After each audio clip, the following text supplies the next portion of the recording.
នេះគឺជាថ្ងៃនៃពិធីសាកល្បងធម្មពលនៅឯរាជបណ្ឌិតសភាអ្នកតោនដឹងខ្លួនដើម្បីវាតម្លៃកម្រិតកម្លាំងសាស្ត្រាចារ្យបានហៅសិស្សម្ដងម្នាក់ឲ្យដើរចូលទៅក្នុងខ្លោងទ្វារអាគមដែលមានផ្ទុកបេះដូងពិសាទសម្រាប់ស្រូបនឹងវាស់ស្ទង់ធម្មពលរបស់ពួកគេបន្ទាប់មកវានឹងបង្ហាញចំណាក់ថ្នាក់និងសក្តានុភាពរបស់ពួកគេឲ្យអ្នកទូទាំងសាលាបានឃើញសិស្សភាគច្រើនប្រែជាធ្លាក់ដល់កម្រិត E ដល់ទុនខ្សោយចំណែកអ្នកខ្លះពិតជាមានមោទនភាពដែលបានត្រឹមថ្នាក់ដេរំពេចនោះកំពូលទេពកោសលក៏បានបោះជំហានទៅមុខគេគឺជាកូនសិទ្ធិប្រចាំត្រកូលដ៏ខ្លាំងពំហុតហើយគ្រប់គ្នាកំពុងទន្ទឹងរង់ចាំមើលលទ្ធផលរបស់គេដើរចូលទៅកាន់បន្ទប់នោះដោយធៀបជឿជាក់គេច្បាស់ណាស់ថានឹងក្លាយជាកំពូលអ្នកខ្លាំងក្នុងប្រវត្តិសាស្ត្ររបស់សាលាគ្រាន់តែគេបញ្ចេញធម៌ផលភ្លាមសិស្សខាងក្រៅទាំងអស់ក៏ហួសកញ្ជ្រៀវយ៉ាងកក្រៅគេទទួលបានចំណាត់ថ្នាក់ D កម្រិតខ្ពស់ព្រមទាំងសក្តានុពលឡើងដល់ថ្នាក់ S ធ្វើឲ្យបាក់ពួករបស់គេមានមោទនភាពយ៉ាងខ្លាំងដោយគិតថាគេគឺជាមនុស្សកម្រាក់មានបំផុតម្នាក់ក្នុងចំណោមពួកគេបានសាច់ចំអកដាក់ក្មេងប្រុសម្នាក់ឈ្មោះចែនដែលត្រៃចូលបន្ទាប់គេជឿជាក់ថាចែននឹងទទួលបានត្រឹមភាពអាម៉ាស់ប៉ុណ្ណោះប៉ុន្តែចែនមិនខ្វល់រួយក៏បោះជំហានទៅមុខគេដើរចូលទៅកាន់បន្ទប់ធម្មតាប៉ុន្តែលើកនេះបេះដូងបិសាចបែរជាញាប់ញ័រដោយភាពភ័យខ្លាចទៅវិញចែនមិនតាន់ទាំងបានបញ្ចេញជំនាញអ្វីផងបេះដូងនោះក៏ពង្ហាងចំណាត់ថ្នាក់ដេកម្រិតខ្ពស់បាត់ទៅហើយធ្វើឲ្យគ្រប់គ្នាភ្ញាក់ឲ្យយ៉ាងខ្លាំងបន្ទាប់មកគេគ្រាន់តែប្រើកាតជំនាញដកសោយបំផុតដែលគេស្រូបបានពីសត្វចម្លែកគេក៏ឡើងដល់ចំណាត់ថ្នាក់សេយ៉ាងងាយស្រួលខណៈពេលដែលគ្រប់គ្នាកំពុងតែស្រឡាំងកាំងចិនក៏បានបន្តទៅមុខទៀតគេបដូរទៅប្រើការថ្នាក់ខ្ពស់ជាងមុនធ្វើឲ្យបេះដូងវិសាចចាប់ផ្ដើមភ័យស្លិនស្លោគ្រាន់តែគេបញ្ចេញធម្មពលភ្លាមខ្យល់ព្យុះដ៏កាចសាហាវក៏បានកកើតឡើងលើមេឃប្រព័ន្ធបង្ហាញចំណាត់ថ្នាក់ចាប់ផ្ដើមរអាក់រអួលដោយលោតដល់សក្តានុពលថ្នាក់ S ពួកសាស្ត្រាចារ្យភ្ញាក់អអាលយ៉ាងខ្លាំងប៉ុន្តែនេះគ្រាន់តែជាការចាប់ផ្ដើមប៉ុណ្ណោះមិនយូរប៉ុន្មានចំណាត់ថ្នាក់ S1 ក៏ប្រែទៅជា S3 ដងរួចប្រព័ន្ធក៏លោតកំហុសឆ្គងដោយសារតែផ្ទុកទម្ងន់ធម្មពលហួសកម្រិតពេលនេះពួកសាស្ត្រាចារ្យពិតជាភ័យស្លិនស្លោមែនតែនហើយរត់ចូលទៅក្នុងបន្ទប់សាកល្បងពេលទៅដល់បន្ទប់ទាំងមូលត្រូវបានបំផ្លាញខ្ទេចឯបេះដូងបិសាចក៏ឆេះខ្លោចរលាយបាត់ទៅរឿងបែបនេះមិនធ្លាប់កើតឡើងពីមុនមកទេពួកគេមិនដឹងថាមានរឿងអ្វីកើតឡើងឲ្យប្រកបឡើយចំណែកឯកំឡោះរបស់យើងដើរជិនមកក្រៅយ៉ាងរំភើយការប៉ទៅគេបានស្រូបយកបេះដូងបិសាចនោះបាត់ទៅហើយបន្ទាប់ពីសម្លាប់វាដោយអចេតនាតាមរយៈធម៌ពលដ៏មហាសាលរបស់គេតើចែនពិតជាអ្នកណាឲ្យប្រកបហើយហេតុអ្វីបានជាគេខ្លាំងម្ល៉េះតាមពិតទៅគេគឺជាអ្នកត្រឡប់ជាតិដែលបានវិលត្រឡប់មកពីអនាគតពេលដែលពិភពលោកត្រូវបានគ្រប់គ្រងដោយពួកបិសាចគេជាអ្នកនៅរស់រានមានជីវិតចុងក្រោយដែលបានតស៊ូប្រយុទ្ធរាប់ឆ្នាំរហូតដួលស្ដេចបិសាចបានដោយការបំផ្ទុះខ្លួនឯងស្លាប់ទៅជាមួយវាបន្ទាប់ពីពន្លឺដ៏ចាំងភ្នែកមួយផ្លែតមកគេក៏បានភ្ញាក់ដឹងខ្លួនឡើងវិញក្នុងអតីតកាលក្នុងបន្ទប់អន្តេវសិកដ្ឋានរបស់គេមានអារម្មណ៍យល់ច្រឡំហើយគិតថាប្រហែលជាខ្លួនឯងបានធ្លាក់មកដល់ឋានវគ្គទៅហើយប៉ុន្តែនៅពេលដែលគេសម្លឹងមើលទៅក្រៅបង្អួចហើយឃើញមនុស្សម្នាក់កំពុងឈរនៅទីនោះគេក៏ចាប់ផ្ដើមដឹងបន្តិចម្ដងថាតើមានរឿងអ្វីកើតឡើងមួយសន្ទុះក្រោយមកគេក៏ដឹងច្បាស់ថាបំណងប្រាថ្នារបស់គេបានคล้ายជាការពិតគេពិតជាបានត្រឡប់ពេលវេលាមកកាន់សម័យរៀនសាកលវិទ្យាល័យកាលពី10ឆ្នាំមុនមែនរំពេចនោះផ្ទាំងប្រព័ន្ធពន្លឺដ៏ចម្លែកមួយក៏បានលាកឡើងហើយធ្វើដំណឹងដល់ចេនថាការបញ្ចូលធម៌ពលនៃការលេបត្របាត់ត្រូវបានបញ្ចប់សពគ្រប់ហើយខណៈដែលគេកំពុងសម្លឹងមើលទៅក្រៅបង្អួចគេក៏ដឹងថាពេលនេះគេនៅសល់ពេល3ឆ្នាំទៀតមុនពេលដែលស្ដេចបិសាចទី1ឈ្មោះរ៉ាតនឹងចុះមកដល់គេនៅចាំយ៉ាងច្បាស់ថាស្ដេចបិសាចមួយនេះហើយដែលជាដើមហេតុនៃមហន្តរាយរឿងរ៉ាវទាំងអស់រ៉ាតគឺជាអ្នកនៃបើកទ្វារឋាននរកហើយបន្ទាប់ពីនោះមកស្ដេចបិសាចផ្សេងទៀតក៏បានសម្រុកចូលមកកាន់ពិភពមនុស្សម្នាក់វីរបុរសរបស់យើងបានប្រតិចាស់ថាគេត្រូវតែស្វែងរកទីតាំងដែលស្ដេចបិសាចរ៉ាតនឹងបង្ហាញខ្លួនហើយកម្ចាត់វាចោលមុនពេលដែលទ្វារនរកអាចបើកបានពេលភ្ញាក់ពីការគិតចេនក៏បានងាកមកចាប់អាអមផ្ទាំងប្រព័ន្ធអណ្ដែតក្បែរខ្លួនដែលពេលនេះវាកំពុងបង្ហាញពីកម្រិតធម៌ពលរបស់គេយ៉ាងច្បាស់វីរបុរសរបស់យើងឆ្ងល់ថាតើនេះជាប្រព័ន្ធហ្គេមឬយ៉ាងណាព្រោះគេមិនធ្លាប់មានរបស់បែបនេះទេនៅក្នុងជីវិតទី1របស់គេកាលពីមុនគេពឹងផ្អែកតែលើធម៌ពលដែលបានភ្ញាក់ដឹងខ្លួនប៉ុណ្ណោះដែលវាជារឿងកម្រមានណាស់ក្នុងចំណោមមនុស្ស10000នាក់សាកលវិទ្យាល័យអ្នកតានដឹងខ្លួនថ្នាក់ជាតិត្រូវបានបង្កើតឡើងដើម្បីជ្រើសរើសអ្នកមានសក្តានុពលទាំងនោះឯងប៉ុន្តែជាអកុសលកាលពីចេននៅទីនេះលើកមុនគេបានបរាជ័យក្នុងការតានដឹងខ្លួនទាំងស្រុងកាលនោះគេតែងតែត្រូវគេធ្វើបាបរហូតស្វាំដែលនេះជាមូលហេតុធ្វើឲ្យគេភ្ញាក់មកក្នុងបន្ទប់ពេទ្យបែបនេះរំពេចនោះប្រព័ន្ធក៏បើកផ្ទាំងមួយទៀតហើយបង្ហាញការថ្នាក់គិតកោប្រភេទទុតិយភាពផ្លេកបន្តដែលគេចាំបានភ្លាមថា ជាការដែលគេធ្លាប់មានក្នុងជីវិតមុនកំឡោះរបស់យើងភ្ញាក់ព្រឺតហើយគិតថាតើលើកនេះគេបានតាមដឹងខ្លួនលឿនជាងមុនឬយ៉ាងណាគេក៏សម្រេចចិត្តសាកល្បងវាភ្លាមប៉ុន្តែមុនពេលគេអាចបដូរថ្នាក់បានសម្រេចមិត្តរួមបន្ទប់ឈ្មោះម៉ាឡុងក៏បានលេចមុខមកគេគឺជាអ្នកសូត្រមន្តផ្កាកម្រិតដ៏ទន់ខ្សោយម្នាក់បុរសដ៏គួរឲ្យអាណិតម្នាក់នេះមានរងបងលើថ្ពាល់ហើយបានមកទីនេះដើម្បីមើលថាតើចែនមិនអីទេឬអត់សំណាងល្អដែលលងមិនអាចមើលឃើញផ្ទាំងប្រព័ន្ធទាំងនោះទេដែលធ្វើឲ្យចិនដឹងច្បាស់ថាមានតែគេម្នាក់ប៉ុណ្ណោះដែលអាចមើលឃើញវាមិត្តរបស់គេចាប់ផ្ដើមសង្កេតមើលគេយ៉ាងយកចិត្តទុកដាក់បន្ទាប់ពីឃើញថារបួសរបស់ចិនបានជាសះស្បើយអស់ទៅហើយគេក៏ឆ្ងល់ថាតើមនុស្សដែលមិនទាន់តានដឹងខ្លួនអាចជាសះស្បើយលឿនជាងអ្នកដែលតានដឹងខ្លួនរួចដូចជាគេយ៉ាងដូចម្តេចទៅកំឡោះរបស់យើងនៅចាំឡងយ៉ាងច្បាស់តាំងពីជីវិតមុនមកកម្លេះមិត្តរួមបន្ទប់ម្នាក់នេះហើយដែលបានតានដឹងខ្លួនកំឡុងពេលរៀនប៉ុន្តែគេបែរជាខ្លាចជាអ្នកចម្បាំងដ៏ខ្សោយបំផុតហើយត្រូវគេសម្លាប់យ៉ាងអណោចអធមនៅថ្ងៃទី3បន្ទាប់ពីការចូលមកដល់របស់ស្ដេចបិសាចរ៉ាតចែនបានញញឹមបន្តិចខណៈពេលដែលគេសម្លឹងមើលមិត្តចាស់របស់គេម្ដងទៀតបន្ទាប់មកឡុងក៏បានរំលឹកគេថាការសាកល្បងចំណាត់ថ្នាក់របស់ពួកគេនឹងធ្វើឡើងនៅថ្ងៃស្អែកហើយពួកគេទាំងពីរត្រូវតែត្រៀមខ្លួនឲ្យរួចរាល់ឡុងមានអារម្មណ៍អាណិតមិត្តសម្លាញ់ដែលនៅមិនទាន់ដាស់ធម្មពលនៅឡើយគេបានរំលឹកថាការប្រឡងវាស់ស្ទង់កម្រិតនេះគឺជាសេចក្តីស្លាប់រស់ដើម្បីអាចបញ្ចប់ការសិក្សាបានខណៈពេលដែលពួកគេកំពុងបោះជំហានលើដងវិថីដ៏អ៊ូអរឆែននិយាយលេងសើចថាខានឃើញមនុស្សអ៊ូអរយូររយធ្វើឲ្យមិត្តរួមបន្ទប់របស់គេព្រឺសម្បល់ខ្ញាក់តែម្ដងឆែនគិតក្នុងចិត្តថាបើជីវិតនេះគេនៅតែអបដៃឈរមើលពួកគេច្បាស់ជាត្រូវជួបអនាគតដ៏ខ្មៅងងឹតម្ដងទៀតជាមិនខានអាស្រ័យហេតុនេះគេបដិញ្ញាថាត្រូវតែហ្វឹកហាត់ឲ្យបែកញើសជាឈាមដើម្បីដំឡើង level ឲ្យបានលឿនបំផុតប៉ុន្តែបញ្ហាថ្មីមួយទៀតបានលេចឡើងព្រោះនៅក្នុងពេលនេះផ្លូវតែមួយគត់ដែលអ្នកដាស់ធម្មពលអាចដំឡើងកម្រិតបានគឺត្រឹងបរិប័ន្នបិសាចនៅក្នុងរូងវិញ្ញាណអាក្រក់តែប៉ុណ្ណោះរូងបិសាចទាំងនោះត្រូវបានគ្រប់គ្រងផ្ដាច់មុខដោយកងពលធំមានន័យថាមនុស្សទន់ខ្សោយដូចជាគេគឺគ្មានសង្ឃឹមនឹងបានឡើង level ឡើយគេបើកផ្ទាំងប្រព័ន្ធឡើងមករួចសម្លឹងមើលកម្រិតធម្មពលរបស់ខ្លួនដើម្បីប្រៀបធៀបជាមួយអ្នកដាស់ធម្មពលផ្សេងទៀតនិងពួកបិសាចរដ្ឋាភិបាលបានបែងចែកចំណាត់ថ្នាក់អ្នកដាស់ធម្មពលពីកម្រិត E រហូតដល់កម្រិត S ដល់កំពូលឆែនដឹងច្បាស់ថាសិស្សភាគច្រើនក្នុងសាលាគឺជាប់គាំងត្រឹមថ្នាក់ E ហើយមានតែប៉ុន្មានអ្នកប៉ុណ្ណោះដែលអាចឈានដល់ថ្នាក់ D គេងាកមើលមិត្តភក្តិរួចលួចញញឹមចុងមាត់ក្នុងចិត្តដោយជឿជាក់ថាយ៉ាងហោចណាស់ខ្លួនក៏មានកម្រិតខ្ពស់ជាងកំឡោះវ៉ែនតានេះដែរភ្លាមនោះស្រាប់តែមានកនបាល់មួយហោះមកប្លង់ចំក្បាលកំឡោះកំសត់ពេញទំហឹងធ្វើឲ្យវ៉ែនតារបស់គេធ្លាក់បែកខ្ទេច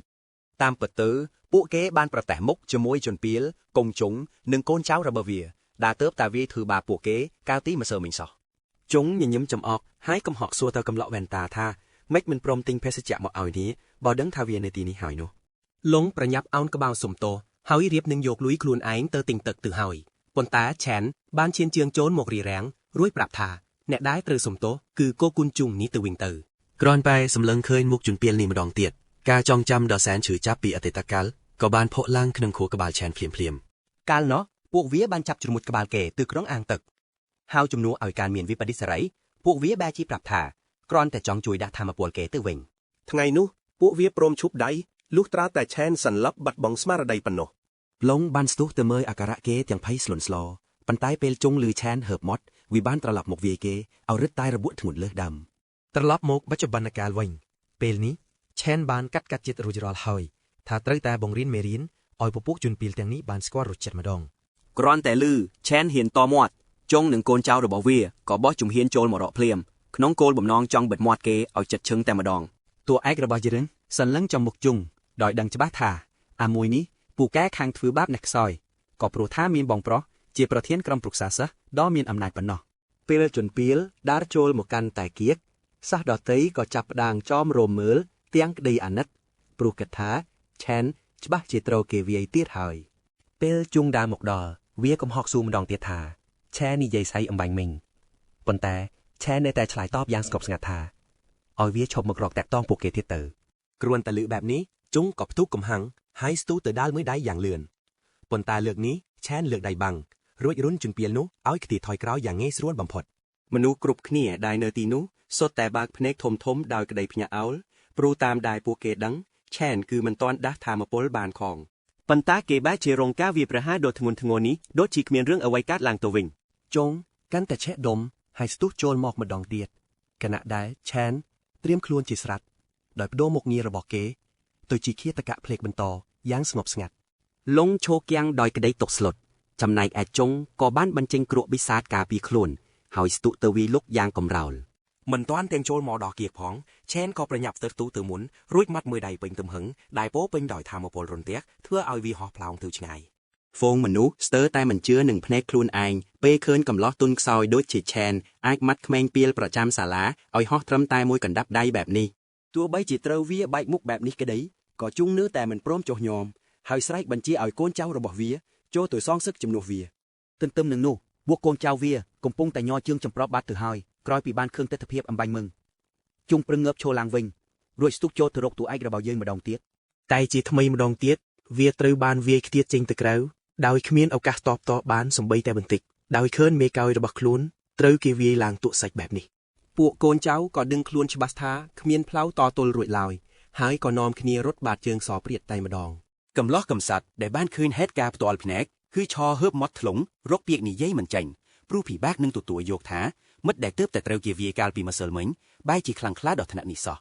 ងាកមកមើលឆេនឯនេះវិញគេទើបតែដឹងថាដូចគ្នានឹងជាតិមុនដែរគេអាចបដូរទៅជាទម្រង់ឃាតកៈបានគ្រប់ពេលដែលគេចង់ហើយទោះបីជានៅ level 1ក៏ដោយថាមពលរបស់គេគឺគ្រប់គ្រាន់ក្នុងការកម្ចាត់អ្នកដាក់ថាមពលកម្រិតទាបបាត់ទៅហើយដែលមានន័យថាចំណាត់ថ្នាក់របស់គេពេលនេះគឺយ៉ាងហោចណាស់ក៏ថ្នាក់ D ដែរប៉ុន្តែមានរឿងមួយទៀតដែលគេនៅមិនទាន់ប្រកួតកូនចិត្តទោះបីជាអាចវាឈ្នះគូប្រកួតក៏ពិតមែនប៉ុន្តែប្រព័ន្ធហាក់បីដូចជាមិនព្រមដំឡើង level ឲ្យគេសោះឡើយគិតដល់ចំណុចនេះឆានស្ទើរតែឈានជើងទៅផ្ដាច់សង្ខារជនពីលនោះទៅហើយខណៈដែលញាក់រាល់គ្នាកំពុងតាមសម្លឹងមើលទាំងភ័យតក់ស្លុតស្របពេលដល់តានតឹងនោះអនុប្រធានក្រុមប្រឹក្សាសិស្សលីងយូក៏បានបោះជំហានចូលមករៀបរៀងហើយប្រាប់ឲ្យឆានបញ្ឈប់សកម្មភាពភ្លាមនាងបានរំលឹកថាទោះបីជាជុងជាអ្នកខុសក៏ដោយប៉ុន្តែការវាដំដល់ថ្នាក់នេះគឺវាគ្រប់គ្រាន់ពេកទៅហើយនាងហ៊ានធានាថាជនពីលម្នាក់នេះនឹងមិនហ៊ានមករកវាកុកទៀតឡើយដោយសារតែរឿងនេះហើយទើបតួឯករបស់យើងសម្រេចចិត្តដកថយហើយទុកជីវិតឲ្យវាទៅពេលបោះជំហានថយក្រោយឆេនចាប់ផ្ដើមគិតសង្ស័យថាហេតុអ្វីបានជាក្រុមប្រឹក្សាសិស្សប្រញាប់ចេញមកជួយសង្គ្រោះមនុស្សដូចជាជុងនេះម្ល៉េះទោះបីជាគេគ្រាន់តែធ្វើពុតមិនបានមានបំណងចង់ផ្ដាច់ជីវិតវាក៏ដោយប៉ុន្តែគេដឹងច្បាស់ថាមនុស្សពីលដូចជាពួកវាគឺត្រូវតែទទួលបានការដាក់ទោសឲ្យស័ក្តិសមបំផុតបើមិនព្រមានទេពួកវាច្បាស់ជាជន់ឈ្លីញឹកសោយជាងម្ដងហើយម្ដងទៀតមិនខានឆេនដើរចេញទៅយ៉ាងសង្ហាចំណែកឯកូនចៅគូក្មេងទំនើងបានត្រឹមលាក់ខ្លួនញ័រចំប្រប់លួចខ្សឹបគ្នាថាឈប់ហ៊ានញ៉ែញើឆេនមួយជីវិតយប់នោះលងខំអួតប្រាប់មកទ្រុំបន្ទប់ថាឆេនបានក្លាយជាអ្នកលួចឃាតន្ទះដ៏មហាខ្លាំងក្លាប៉ុន្តែគ្មាននរណាម្នាក់យល់ពីគេសោះឡើយលងនៅតែព្យាយាមរៀបរាប់ពីការប្រយុទ្ធដ៏កក្រាកនោះតែសៀងស៊ូដែលជាគ្រូមន្តអាគមចំណាត់ថ្នាក់បែរជាសើចចំអកទៅវិញ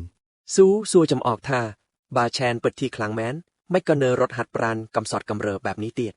គេយល់ថាអ្នកដែលភ្ញាក់រលឹកថាមពលពិតប្រកបមិនចាំបាច់ហាត់ប្រាណកម្លាំងកាយដ៏សាមញ្ញបែបនេះឡើយគ្រាន់តែលឺបែបនេះភ្លាមសានយូដែលជាអ្នកលេងហ្គេមនិយាយលេងសើចថាឡុងប្រហែលជាត្រូវគេវេសន្លប់រហូតដល់លប់សតិហើយមើលទៅស៊ូនៅតែសង្កត់ធ្ងន់ថាពួកគេទាំង4នាក់ជាអ្នកខ្សោយបំផុតទើបធ្លាក់មកនៅបន្ទប់នេះទោះប្រឹងយ៉ាងណាក៏មិនអាចកែប្រែវាសនាបានដែរគេថែមទាំងអួតថាខ្លួនឯងខ្លាំងជាងគេចំណែកឡុងនិងយូគ្រាន់តែជាអ្នកគាំទ្រថ្នាក់ទាបប៉ុណ្ណោះគេបញ្ចេញរៀងបន្តិចព្រមទាំងប្រាប់ខ្លួនឯងថាឆេនគឺមានផ្លូវคล้ายជាអ្នកលួចឃាតរង្ទះដ៏អស្ចារ្យនោះទេគេមានទំនុកចិត្តយ៉ាងខ្លាំងហើយសង្ឃឹមថានឹងអាចឡើងចំណាត់ថ្នាក់ក្នុងការប្រឡងបញ្ចប់ការសិក្សានៅថ្ងៃស្អែកងាកមកមើលប្រធានក្រុមប្រឹក្សាសិស្សកងទីងវិញគេទើបតែដើរចេញពីវិមានបិសាចចំណាក់ថ្នាក់ជាមួយលីងយូគេក្រឡេកឃើញប្អូនប្រុសកំពុងឈររងចាំក៏ស៊ូពីគោលបំណងភ្លាមឈុនត្អូញត្អែថាដរាបណាអាមណាកដេវីគេនៅរស់រហើកគេដេកមិនលួកបោកមិនលិចនោះទេឈុនអង្វរបងប្រុសឲ្យជួយសងសឹកទីងក៏តបដោយសំឡេងស្ងប់ស្ងាត់ថាគេនឹងចេញមុខដោះស្រាយរឿងនេះដោយខ្លួនឯងក្រោយមកនៅឯតូអារ៉ាអនុប្រធានសួរទីងពីគម្រោងចាត់ការឯទីងក៏សួរបោះវិញថាតើក្មេងនោះពិតជាខ្លាំងដូចប្អូនគេនិយាយមែនឬលីងយូបញ្ជាក់ថាទូទាំងសាលាមានសេហ្វចំណាក់ថ្នាក់ដេមិនដល់10នាក់ទេហើយពួកគេសុទ្ធតែចូលរួមក្លឹបរបស់គេអស់ហើយនាងបន្ថែមទៀតថាញាក់ផ្សេងគ្មានសិទ្ធចូលវិមានបិសាចដូចគេឡើយដូច្នេះគ្មានក្មេងធម្មតាណាអាចយកឈ្នះគេបានទេងាកមកមើលឆានឯអ្នកវិញ កំពុងរត់ហ្វឹកហាត់យ៉ាងសាហាវក្រោមដំណក់ទឹកភ្លៀងមិនខ្វល់ពីអ្វីទាំងអស់ គេកំណត់គោលដៅរត់ចម្ងាយ20គីឡូម៉ែត្រស្ពាយកាតាបទម្ងន់100គីឡូដែលធ្ងន់ជាងខ្លួនគេដល់តែ2ដង គេដឹងច្បាស់ថាការហ្វឹកហាត់មូលដ្ឋានសំខាន់ខ្លាំងប៉ុណ្ណាព្រោះមានតែរាងកាយរឹងមាំប៉ុណ្ណោះទើបអាចទ្រាំទ្រង់ថាមពលកម្រិតខ្ពស់បានកំពុងតែរត់គេនឹកឃើញដល់ប្អូនស្រីដែលត្រូវបាត់បង់ជីវិតពេលស្ដេចបិសាចរ៉ាតចោះមកវាយលុកពិភពមនុស្សស្ដេចបិសាចនោះបានឆក់យកជីវិតមនុស្សរាប់មិនអស់ហើយប្អូនស្រីគេក៏បានធ្លាក់ខ្លួនស្លាប់ចំពោះមុខគេផ្ទាល់គេផ្ដាច់ជាតិថាត្រូវតែកំចាត់ស្ដេចបិសាចនេះឲ្យបានព្រោះវាជាដើមចមនៃសោកនាដកម្មទាំងអស់ឆេនគិតក្នុងចិត្តថាបើទោះជាសល់ពេល3ឆ្នាំទៀតទើបវាចុះមកតែស្ដេចបិសាចនោះកំពុងតែស្រូបថាមពលកាន់តែខ្លាំងទៅដូច្នេះគេត្រូវតែវិវត្តខ្លួនឲ្យលឿនជាងវាទើបអាចមានសង្ឃឹមយកឈ្នះសង្គ្រាមនេះបានរំពេចនោះប្អូនស្រីស៊ីអ៊ុនក៏ខលមកគ្រាន់តែឮសំឡេងនាងភ្លាមឈិនឈរត្រឹងនិយាយលេងចិនមួយសន្ទុះធំប្អូនស្រីបញ្យល់ថានាងរវល់ប្រកួតទើបបានខលមកហើយបញ្ជាក់ថាបើនាងឈ្នះរង្វាន់បញ្ហាថ្លៃឈ្នួលផ្ទះនឹងត្រូវបានដោះស្រាយពេលនាងកំពុងនិយាយឆេនស្ដាប់ទាំងស្នាមញញឹមព្រមទាំងបដិញ្ញាថាលើកនេះគេនឹងការពារនាងនិងផ្ដល់ជីវិតដ៏ល្អមួយដល់នាងឲ្យតតែបានចប់ការសន្ទនាគេបន្តរត់ជុំវិញសាលា3ជុំទៀតទើបដើរទៅងូតទឹកសម្អាតខ្លួនយ៉ាងស្រត់ស្រាយតែមានអារម្មណ៍ថាខ្លួនចាប់ផ្ដើមស្វំនឹងរាងកាយក្មេងខ្ចីមួយនេះដែលពោពេញទៅដោយសក្តានុពលដ៏មហាសាលគេអង្គុយគិតពីវិមានបិសាចដែលមានតែសិស្សអ្នកមានទើបអាចចូលបានដើម្បីក្លាយជាកំពូលអ្នកខ្លាំងគេដឹងថាគេត្រូវតែរកវិធីសម្រាប់បិសាចឲ្យបានកំពុងតែគិតខ្វល់ខ្វាយគេក៏ទន់ភ្នែកដេកលួហើយត្រូវទាញចូលទៅក្នុងប្រព័ន្ធលេបត្របាក់ដ៏អាធំបឹងគេធ្លាក់ចូលមកដល់ទីកន្លែងដ៏ចម្លែកមួយហើយចាប់ផ្ដើមឆ្ងល់ថានេះជាសុបិនឬយ៉ាងណាចំណែកនៅខាងក្រៅឯនោះវិញឡុងដារកឆែនគ្រប់កន្លែងដោយឆ្ងល់ថាតើគេបាត់ក្បាលទៅណាហើយនៅក្នុងលំហាដ៏ចម្លែកនោះឆែនបានប្រទះឃើញពមដ៏ធំមហិមាមួយលេចឡើងនៅចំពោះមុខតែមិនទាន់បានស្វែងយល់ផងស្រាប់តែមានសត្វឆ្កែចចកមរណៈចំណាត់ថ្នាក់មួយហ្វួងលេចមុខមកទទួលភ្ញៀវតែម្ដងឆែនភ័យព្រួយបន្តិចដោយគិតថាខ្លួនប្រហែលជាវង្វេងចូលមកក្នុងវិមានបិសាចក៏ប្រញាប់បដូរថ្នាក់ប្រយុទ្ធភ្លាមគេសម្រេចចិត្តថាត្រូវតែកម្ចាត់សត្វចម្លែកទាំងនេះសិនរឿងផ្សេងចាំគិតតាមក្រោយព្រោះពួកវាហ៊ានមករករហូតដល់កន្លែងទៅហើយកំឡោះតូចកັບសម្លាប់ហ្វូងឆ្កែព្រៃដែលល្អតែព្រក់នោះយ៉ាងងាយស្រួលព្រមទាំងប្រមូលអាយថែមបានជាច្រើនគេឡើងដល់កម្រិត2យ៉ាងរហ័សហើយលួចញញឹមដោយគិតថាខ្លួនពិតជាសំណាងដែលធ្លាក់ចូលវិមានបិសាចភ្លាមនោះមេបិសាចក៏លេចមុខមកតែឆែននៅតែអាចផ្ដួលវាដោយកាប់ត្រឹមមួយដាវដាច់ជា2យ៉ាងងាយធ្វើឲ្យគេឡើងកម្រិតម្ដងទៀតបន្ទុកបទពិសោធន៍ដែលទទួលបានពីមេបិសាចពិតជាខ្ពស់កប់ពពកបើធៀបនឹងបិសាចកម្រិតទាបដែលគេទើបតាសម្រាប់មុននេះភ្លាមនោះសាក់សាប់របស់មេបិសាចស្រាប់តែលេចចេញសញ្ញាអាចលេបត្របាក់បានធ្វើឲ្យឆែនចាប់ផ្ដើមងឿងឆ្ងល់ថាតើវាមានន័យយ៉ាងម៉េចទៅវិញឆែននឹកឃើញដល់ថាមពលលេបត្របាក់ដែលបានឃើញលើផ្ទាំងប្រព័ន្ធអំបញ្ញមិញហើយក៏លួកដៃទៅសាក់លបងភ្លាមការលេបត្របាក់បានបញ្ចប់ក្នុងមួយប្រព្រឹត្តភ្នែកហើយបិសាចនោះត្រូវបានស្រូបចូលទៅក្នុងកាតមួយសន្លឹកឆែនឈរគាំងដោយក្តីស្ញប់ស្ញែងពេលដឹងថាខ្លួនអាចប្រែក្លាយបិសាចដោយចាញ់ទៅជាធម្មពលអាជីពសម្រាប់ប្រែប្រាស់បានគេយល់ច្បាស់ភ្លាមថានេះគឺជាធម្មពលកម្រិតកំពូលតែមួយដែលស្ដេចបិសាចឡានយូធ្លាប់មានគ្រាន់តែគិតថាពេលនេះខ្លួនកំពុងក្តាប់អំណាចដ៏គួរឲ្យខ្លាចស្រដៀងទៅនឹងស្ដេចបិសាចក៏ធ្វើឲ្យគេព្រឺសម្បុរទៅហើយតាមច្បាប់ធម្មជាតិនៃពិភពលោកនេះមនុស្សម្នាក់កើតមកមានអាជីពតែមួយប៉ុណ្ណោះឯអ្នកមានពីរគឺកម្រណាស់ប៉ុន្តែពេលនេះឆែនអាចកាន់កាប់អាជីពប៉ុន្មានក៏បានតាមចិត្តគេងឿងឆ្ងាយយ៉ាងខ្លាំងថាតើខ្លួនបានធ្វើអ្វីខ្លះទើបទទួលបានធម្មពលដ៏មហិមានេះហើយតាប៉មបិសាចដ៏ធំល្វឹងល្វើយនៅចំពោះមុខនេះតាមប៉ាត់ទៅជាអ្វីឯប្រកប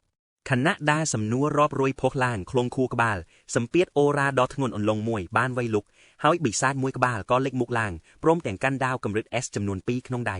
អូរ៉ារបស់វាបញ្ជាក់ច្បាស់ថាជាកម្រិត S ដែលមានន័យថាឆែនគ្មានសង្ឃឹមសូម្បីតែបន្តិចក្នុងការយកឈ្នះវានោះទេទោះដឹងខ្លួនឯងថាខ្សោយជាងដាច់អាឡ័យប៉ុន្តែឆែននៅតែបញ្ចេញដាវរុនទះដើម្បីតស៊ូប្រយុទ្ធក្នុងក្តីសង្ឃឹមចុងក្រោយដើម្បីរស់អ្វីដែលកាន់តែចម្លែកនោះគឺបិសាចដែលកំពុងឈរនៅចំពោះមុខគេនេះបែរជាស្គាល់ឈ្មោះរបស់គេយ៉ាងច្បាស់ទៅវិញពេលវេលាចេះតែកន្លងផុតទៅបិសាចនោះបានប៉ះទង្គិចអាវុធជាមួយឆែនឥតឈប់ឈរទោះបីជាមើលដឹងថាវាគ្រាន់តែលេងសើចប៉ុន្តែវាតែងតែជៀសវាងចំណុចស្លាប់ហើយបន្តវាយគេឲ្យដួលម្ដងហើយម្ដងទៀតបន្ទាប់ពីសង្កត់សង្កិន ឆេនរហូតដល់ហៀបនឹងអស់ដង្ហើមទៅហើយទីបញ្ចប់បិសាចនោះក៏ហាវិចារឡើងដោយផ្ដាល់ចម្រិតឲ្យគេនៅយាមប៉មបិសាចនេះជាមួយវាប្រសិនបើចង់មានជីវិតរស់រានតទៅទៀតនៅពេលដែលឆេននៅតែរឹងរូសបាឌីសែតបិសាចនោះក៏បានកាប់ប្រហារទៅលើដៃរបស់គេយ៉ាងដំណំវាគំរាមបញ្ចប់ជីវិតគេដោយបញ្ជាក់ថាដៃវាបន្ធូរដៃឲ្យរហូតមកដល់ពេលនេះគឺដោយសារតែឆេនជាមនុស្សតែម្នាក់គត់ដែលអាចមកដល់ទីនេះបានបិសាចនោះបានសួរគេម្ដងទៀតដើម្បីឲ្យគិតឡើងវិញប៉ុន្តែឆេនមិនព្រមចុះចាញ់នឹងព្រំលិខិតឡើយហើយនៅតែបដិសេធដដែលទោះបីជាត្រូវប្រឈមមុខនឹងសេចក្តីស្លាប់ក៏ដោយគេស្រែកឡើងដោយកំហឹងខណៈពេលប្រមូលថាមពលទាំងអស់ដោយបដិញ្ញាថាត្រូវតែបញ្ចប់រឿងនេះរួចក៏ស្ទុះចូលទៅវាថាម្ដងទៀតពេញមួយការប្រយុទ្ធនេះគេតែងតែតាមដានចលនារបស់បិសាចដោយយកចិត្តទុកដាក់ហើយចាប់បានថាវាត្រូវការពេល 0.4 វិនាទីមុនពេលវាយប្រហារនីមួយៗគេដឹងច្បាស់ថាគេអាចប្រើប្រាស់ចន្លោះពេលដ៏ខ្លីនោះដើម្បីសង្កេតមើលកដដៃរបស់បិសាចនិងគេចចេញពីការវាយប្រហារបានទាន់ពេលវេលាលើសពីនេះទៅទៀតគេបានរកឃើញចន្លោះប្រហោង 0.2 វិនាទីដែលជាពេលបិសាចនោះក៏មានការការពារខ្លួនហើយគេមានគម្រោងប្រើប្រាស់ពេលវេលាដ៏សែនខ្លីនោះដើម្បីវាយលុកចំគោលដៅបេះដូងរបស់វាទោះបីជាគេអាចធ្វើចលនាដ៏ប្រថុយប្រថាននេះបានសម្រេចក៏ដោយក៏គេដឹងច្បាស់ក្នុងចិត្តថាអ្នកកម្រិត D ដូចជាគេមិនអាចផ្ដួលអ្នកកម្រិត S បានទាំងស្រុងនោះទេដូច្នេះគោលដៅចម្បងរបស់គេគឺគ្រាន់តែធ្វើឲ្យបិសាចនោះទន់ដៃទន់ជើងមួយសន្ទុះដើម្បីបង្កើតឱកាសក្នុងការរត់គេចខ្លួនប៉ុណ្ណោះគេធ្វើបានសម្រេចដោយការគិតមែនរួចក៏ប្រញាប់ប្រញាល់ដំរងទៅរកប្រភពពន្លឺតែមួយគត់ដែលមើលឃើញដោយសង្ឃឹមថានោះជាផ្លូវចេញពីទីនេះប៉ុន្តែនៅពេលដែលគេទៅដល់ពន្លឺនោះក៏រលាយបាត់ភ្លាមៗហើយបិសាចនោះបានប្រាប់គេថានោះគ្រាន់តែជាការបំផន់ភ្នែកប៉ុណ្ណោះហើយផ្លូវចេញដែលគេប៉ងប្រាថ្នាគឺគ្លៀនទេនៅលើទីនេះបិសាចនោះបានពន្យល់បន្ថែមថាវិមានហួយនេះមិនមែនជារូងរបស់បិសាចទាល់តែសោះទោះជាយ៉ាងណាក៏ដោយវាក៏បានសរសើរដល់ភាពឆ្លាតវៃរបស់ក្មេងប្រុសនេះដែលអាចរកឃើញចំណុចខ្សោយក្នុងការវាយប្រហាររបស់វាយ៉ាងឆាប់រហ័សទីពិភពបិសាចនោះក៏លាតត្រដាងអត្តសញ្ញាណពិតថាខ្លួនគឺជារាក្ខសាវិមលនរកហើយបាននិយាយទៅកាន់ឆេនថាគេពិតជាបុគ្គលដែលអាចនាំមកនៅក្តីសង្ឃឹមយ៉ាងពិតប្រាកដខណៈពេលដែលឆេនសម្លឹងមើលរូបរាងរបស់បិសាចនោះយ៉ាងយកចិត្តទុកដាក់គេក៏ភ្ញាក់ព្រឺតពេលដឹងថាខ្លួនធ្លាប់ឃើញរូបរាងបែបនេះពីមុនមកនៅលើខ្លួនស្ដេចបិសាចឡានយូការចងចាំកាលពីអតីតកាលរបស់វីរបុរសយើងក៏លេចឡើងនៃទិដ្ឋិភាពនៃសមរភូមិដែលអ្វីៗគ្រប់យ៉ាងត្រូវបានបញ្ចប់វាជាការប្រយុទ្ធលើកចុងក្រោយរបស់គេមុនពេលការវិលត្រឡប់មកវិញពីជាតិមុនគូប្រជែងរបស់គេកាលនោះមិនមែនជាបិសាចធម្មតានោះទេនៅក្នុងការប៉ះទង្គិចគ្នានោះសត្វចម្លែកនោះបានប្រែក្លាយទៅជានេះជាមុនសិនបន្ទាប់មកក៏បន្តផ្លាស់ប្ដូរអាជីពរបស់ខ្លួនទៅជាបិសាចកម្រិតខ្ពស់ដ៏គួរឲ្យរន្ធត់ជាច្រើនទៀតវាអាចបញ្ជាកំអែលភ្នំភ្លើងដ៏ក្តៅគគុកវលៈពីនិងសំបីតែរន្ទះដែលមានថាមពលខ្លាំងជាងគេទៅទៀតប៉ុន្តែក្នុងចំណោមការប្រែក្លាយរូបរាងទាំងអស់នោះអ្វីដែលធ្វើឲ្យគេចាប់អារម្មណ៍ខ្លាំងបំផុតនោះគឺរូបរាងដែលដូចគ្នាបេះបិទទៅនឹងបិសាចដែលកំពុងឈរនៅចំពោះមុខគេពេលនេះការពិតដ៏គួរឲ្យព្រួយរមួយបានទម្លុះចូលរាល់ការប្រែក្លាយរូបរាងនីមួយៗច្បាស់ណាស់ថាជាផ្នែកមួយនៃថាមពលរបស់ស្ទឹកបិសាចឡានយូដោយសារតែអំណាចនោះកំពុងស្ថិតនៅខ្លួនរបស់គេបិសាចដែលគេឃើញនៅពេលនេះគឺគ្រាន់តែជាទម្រង់នៃថាមពលលេបត្របាក់ដែលត្រូវបានស្រូបចូលក្នុងខ្លួនរបស់គេប៉ុណ្ណោះការសន្និដ្ឋានដ៏មុតស្រួចនេះពិតជាធ្វើឲ្យបិសាចនោះស្ងាយសរសើរយ៉ាងខ្លាំងវាបាននិយាយដោយស្ងប់ស្ងាត់ថាគេពិតជាស័ក្តិសមនឹងទទួលមរតកថាមពលដែលមាននៅក្នុងវិមាត្រទាំងមូលនេះមែនឆេនជ្រួញចិញ្ចាមដោយក្តីសង្ស័យថាតើពាក្យថាអ្វីៗទាំងអស់នៅក្នុងវិមាត្រនេះមានន័យយ៉ាងម៉េចឲ្យប្រកាសភ្លាមនោះតូនសលំហមាសមួយក៏បានលេចឡើងនៅក្នុងដៃរបស់បិសាចនោះវាគឺជាមធ្យោបាយតែមួយគត់សម្រាប់ឲ្យនរណាម្នាក់អាចចេញចូលប៉មដ៏ធំសម្បើមនៅពីក្រោយវាបានបិសាចនោះពន្យល់ថាស្ដេចបិសាចឡានយូបានលេបត្របាក់បិសាចដ៏មានឥទ្ធិពលរាប់មិនអស់ហើយការយាមកាមប៉ុមដែលបិទចិត្តបិសាចដ៏កែតសាហាវផុនផុតទាំងនោះគឺជាភារកិច្ចដ៏ពិសិដ្ឋរបស់វាប៉ុន្តែពេលនេះវាបានសម្រេចចិត្តប្រគល់កូនសារនោះទៅឲ្យគេរក្សាចង់ឲ្យគេលេបត្របាក់បិសាចទាំងនោះដើម្បីបង្កើនថាមពលនិងបន្តបិសាចកម្មនេះជំនួសវាដោយសេចក្តីងឿងឆ្ងល់ឆេនក៏សួរថាហេតុអ្វីបានជាបិសាចមួយក្បាលព្រមលោកដៃជួយមនុស្សលោកទៅវិញជាការឆ្លើយតបសត្វចម្លែកនោះបានទម្លាយថាសំបីតែនៅក្នុងអាណាចក្របិសាចក៏មានអ្នកប្រកាន់ខ្ជាប់នូវសេចក្តីល្អនិងអ្នកដែលសាហាវខកខៅដែរបិសាចដ៏កាចសាហាវមួយក្បាលបានសម្លាប់រង្គាលត្រកូលរបស់វាទាំងមូលគ្រាន់តែដើម្បីជាការកំសាន្តនិងចាត់ទុកការសម្លាប់រង្គាលនេះជាការសប្បាយប៉ុណ្ណោះតាំងពីថ្ងៃនោះមកវិញ្ញាណមួយនេះរងចាំតែឱកាសសងសឹកសត្រូវចាស់ប៉ុណ្ណោះហើយពេលនេះវាបានរកឃើញអ្នកបន្តវេនពិតប្រាកដហើយ វាបានប្រាប់តួឯកយើងថាការទូសទាពិតជាត្រឹមត្រូវមែនគេគឺជាក្តីសង្ឃឹមចុងក្រោយសម្រាប់ការសងសឹកនេះ ចេនសួរភ្លាមថាញាក់នោះជានរណាប៉ុន្តែបិសាចនោះឆ្លើយតបយ៉ាងអធិកំបាំងដូចញាក់ប្រាយថាចម្លើយពិតគឺលាក់ខ្លួននៅក្នុងប៉ម ស្រូពេលដង្ហើមចុងក្រោយមកដល់វាបានបូជាធម្មពលដែលនៅសល់ទាំងអស់ទៅឲ្យកំឡោះយើង ជាការដោះដូរបិសាចនេះផ្ដាំថាគេត្រូវតែវិវត្តខ្លួនคล้ายជាមនុស្សដែលខ្លាំងបំផុតនៅលើពិភពលោកនេះ វាមិនមែនជារឿងងាយស្រួលឡើយក្នុងកម្មប្រចាត់សត្វចម្លែកដ៏សាហាវដែលកំពុងលាក់ខ្លួនក្នុងប៉មអច្ឆរិយៈនោះ រាល់ការប្រឈមមុខជាមួយពួកសត្វកំណាចទាំងនោះគឺជាឧបសគ្គដ៏ធំសម្បើមដែលគេត្រូវតែឆ្លងកាត់ បិសាចបានប្រមានជាលើកចុងក្រោយថាមានតែអ្នកដែលស្រេកឃ្លានអំណាចពិតប្រាកដទេទើបស័ក្តិសមទទួលធម្មពលរបស់រាક્ષសា នេះគឺជាកម្លាំងជំរុញតែមួយគត់ដើម្បីអាចកាប់សម្លាប់ស្ដេចបិសាចទាំងអស់ដែលនៅមានជីវិត និយាយចប់រាងកាយវាក៏ប្រែជាដុំភ្លើងថាមផលដ៏សន្ធៅហើយចិនស្រូបយកគេបានឡើងកម្រិតផាន់8ថ្នាក់ភ្លាមហើយថែមទាំងទទួលបានដាវរក្សាចំនួន2ទៀតផង ដោយគ្មានការស្តាក់ស្ទើរគេក៏ទទួលយកបេសកកម្មនេះដោយបដិញ្ញាសម្រេចបំណងចុងក្រោយអ្នកចម្បាំងដែលបានដួលរលំនេះឲ្យបាន លើសពីការកើនឡើងនៃធម្មពលគេថែមទាំងអាចបើកសិទ្ធិស្រូបយកធម្មពលពីសពនិងអាចគ្រប់គ្រងទំនាញផែនដីបានទៀតផងលុះព្រឹកឡើងគេបានបើកភ្នែកសន្សឹមហើយដឹងខ្លួននៅក្នុងអន្តេវាសិកដ្ឋានដោយថ្ងៃធម្មតាដែរគេក៏ស្ទុះក្រោកឡើងភ្លាមនៅពេលដែលសំឡេងដ៏ខ្លាំងមួយបានបន្លឺឡើងពេញបន្ទប់មិត្តរួមបន្ទប់កំពុងរៀបចំខ្លួនហើយប្រាប់ឲ្យគេប្រញាប់ឡើងពេលសម្លឹងមើលរាងកាយដែលគ្មានរបួសសំបីតែតិចគេក៏លួចគិតថាឬមួយរឿងយប់មិញគ្រាន់តែជាសុពិន ប៉ុន្តែផ្ទាំងប្រព័ន្ធធម្មពលបានបញ្ជាក់ថាវាមិនមែនជាការយល់សប្តិឡើយអ្វីគឺជារឿងពិតបន្ទាប់ពីហក់ពីកម្រិត2ទៅកម្រិត10ត្រឹមមួយយប់គេពិតជាចង់ដឹងណាស់ថាពេលនេះខ្លួននៅចំណាត់ថ្នាក់ទីប៉ុន្មានហើយ ពេលនោះមិត្តរួមបន្ទប់ក៏ចាប់ផ្ដើមនិយាយបញ្ចក់បងដាក់គេបានរំលឹកពីយប់មិញដែលមានអ្នកណាម្នាក់បានសរសើរចែនមិនដាច់ពីមាត់ថាគេប្រែជាសង្ហានិងមានធម៌ពលខ្លាំងកម្រិតណាម៉ាឡុងបានលួចមើលពីម្ខាងទៀតនៃបន្ទប់ដោយធ្វើពុតជាមិនដឹងមិនឮពីរឿងនេះ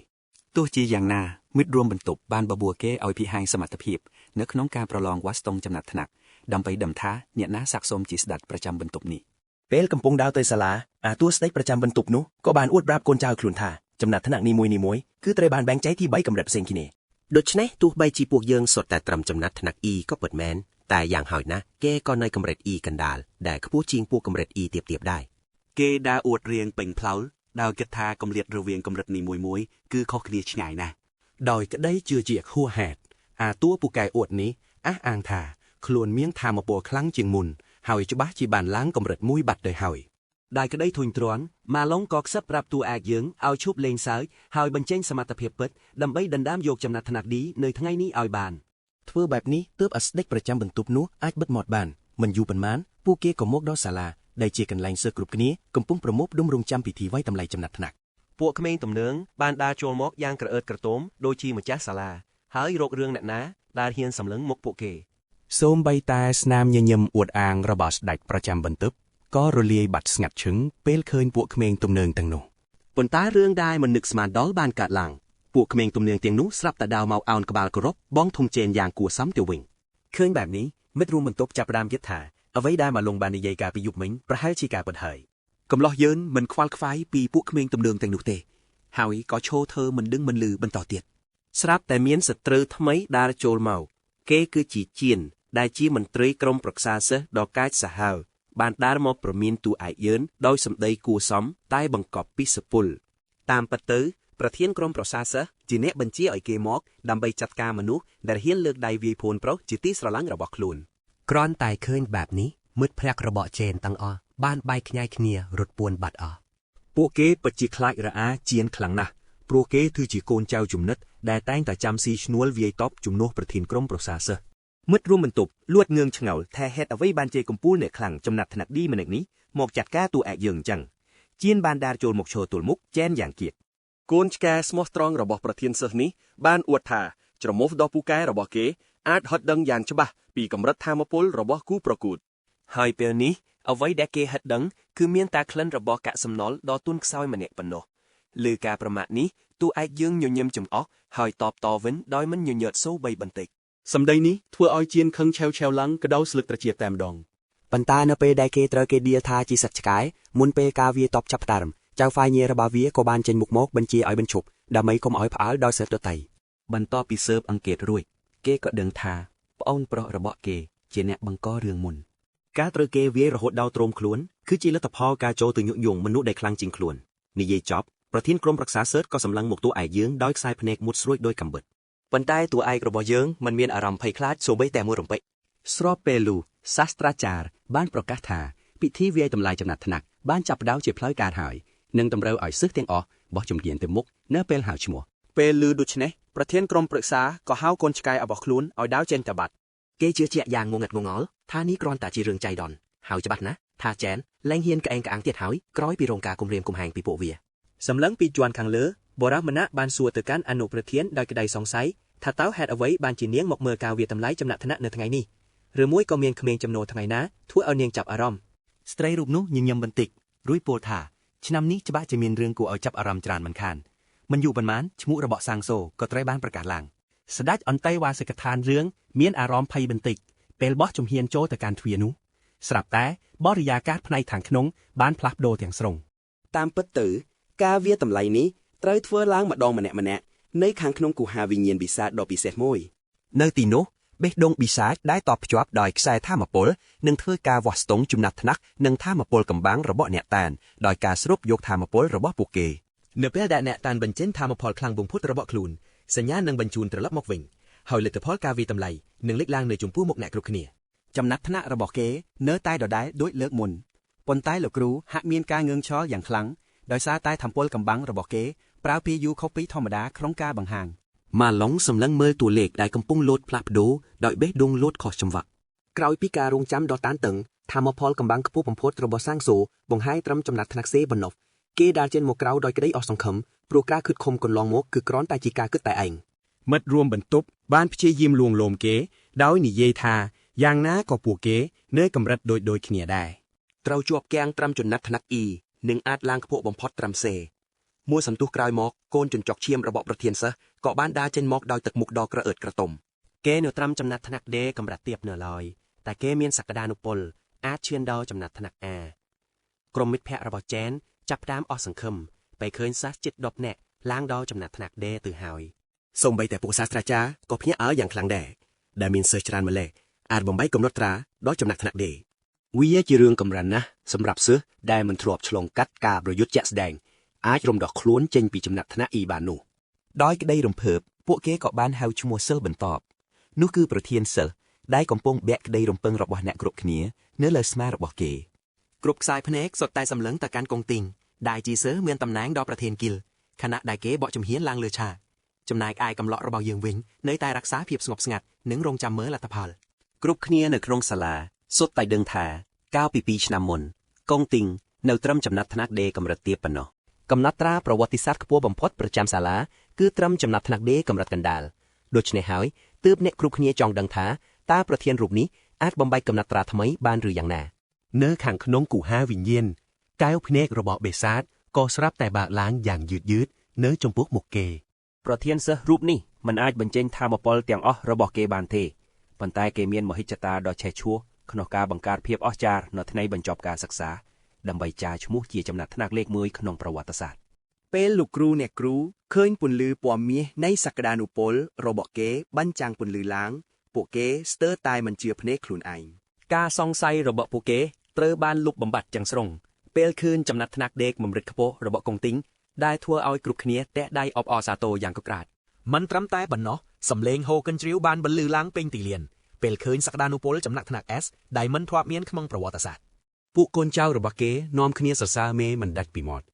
សូម្បីតែក្រុមរបស់ជេនក៏ពុះកញ្ជ្រោលដោយក្តីច្រណែនពេលឃើញកំពូលវីរបុរៈកើតឡើងនៅចំពោះមុខបែបនេះពួកសាស្ត្រាចារ្យលួចខ្សឹបខ្សៀវគ្នាថាដំណឹងដ៏រន្ធត់នេះត្រូវតែរាយការណ៍ទៅកាន់ថ្នាក់ដឹកនាំជាបន្ទាន់ពួកគេត្រូវតែមើលថែរតនសម្បត្តិថ្នាក់ S មួយនេះឲ្យបានល្អបំផុតនិងត្រូវប្រាកដថាគេនឹងមិនចាក់ចេញពីប្រទេសជាដាច់ខាតលើសពីនេះទៅទៀតគេគឺជាសិស្សក្មេងជាងគេបង្អស់ដែលមានទំនាក់ទំនងជាមួយហ្គីលប្រចាំសាលាគេឈ្មោះសាលារបស់ពួកគេច្បាស់ជាល្បីរន្ទឺពេញទំព័រមុខនៃសារព័ត៌មានមិនខាន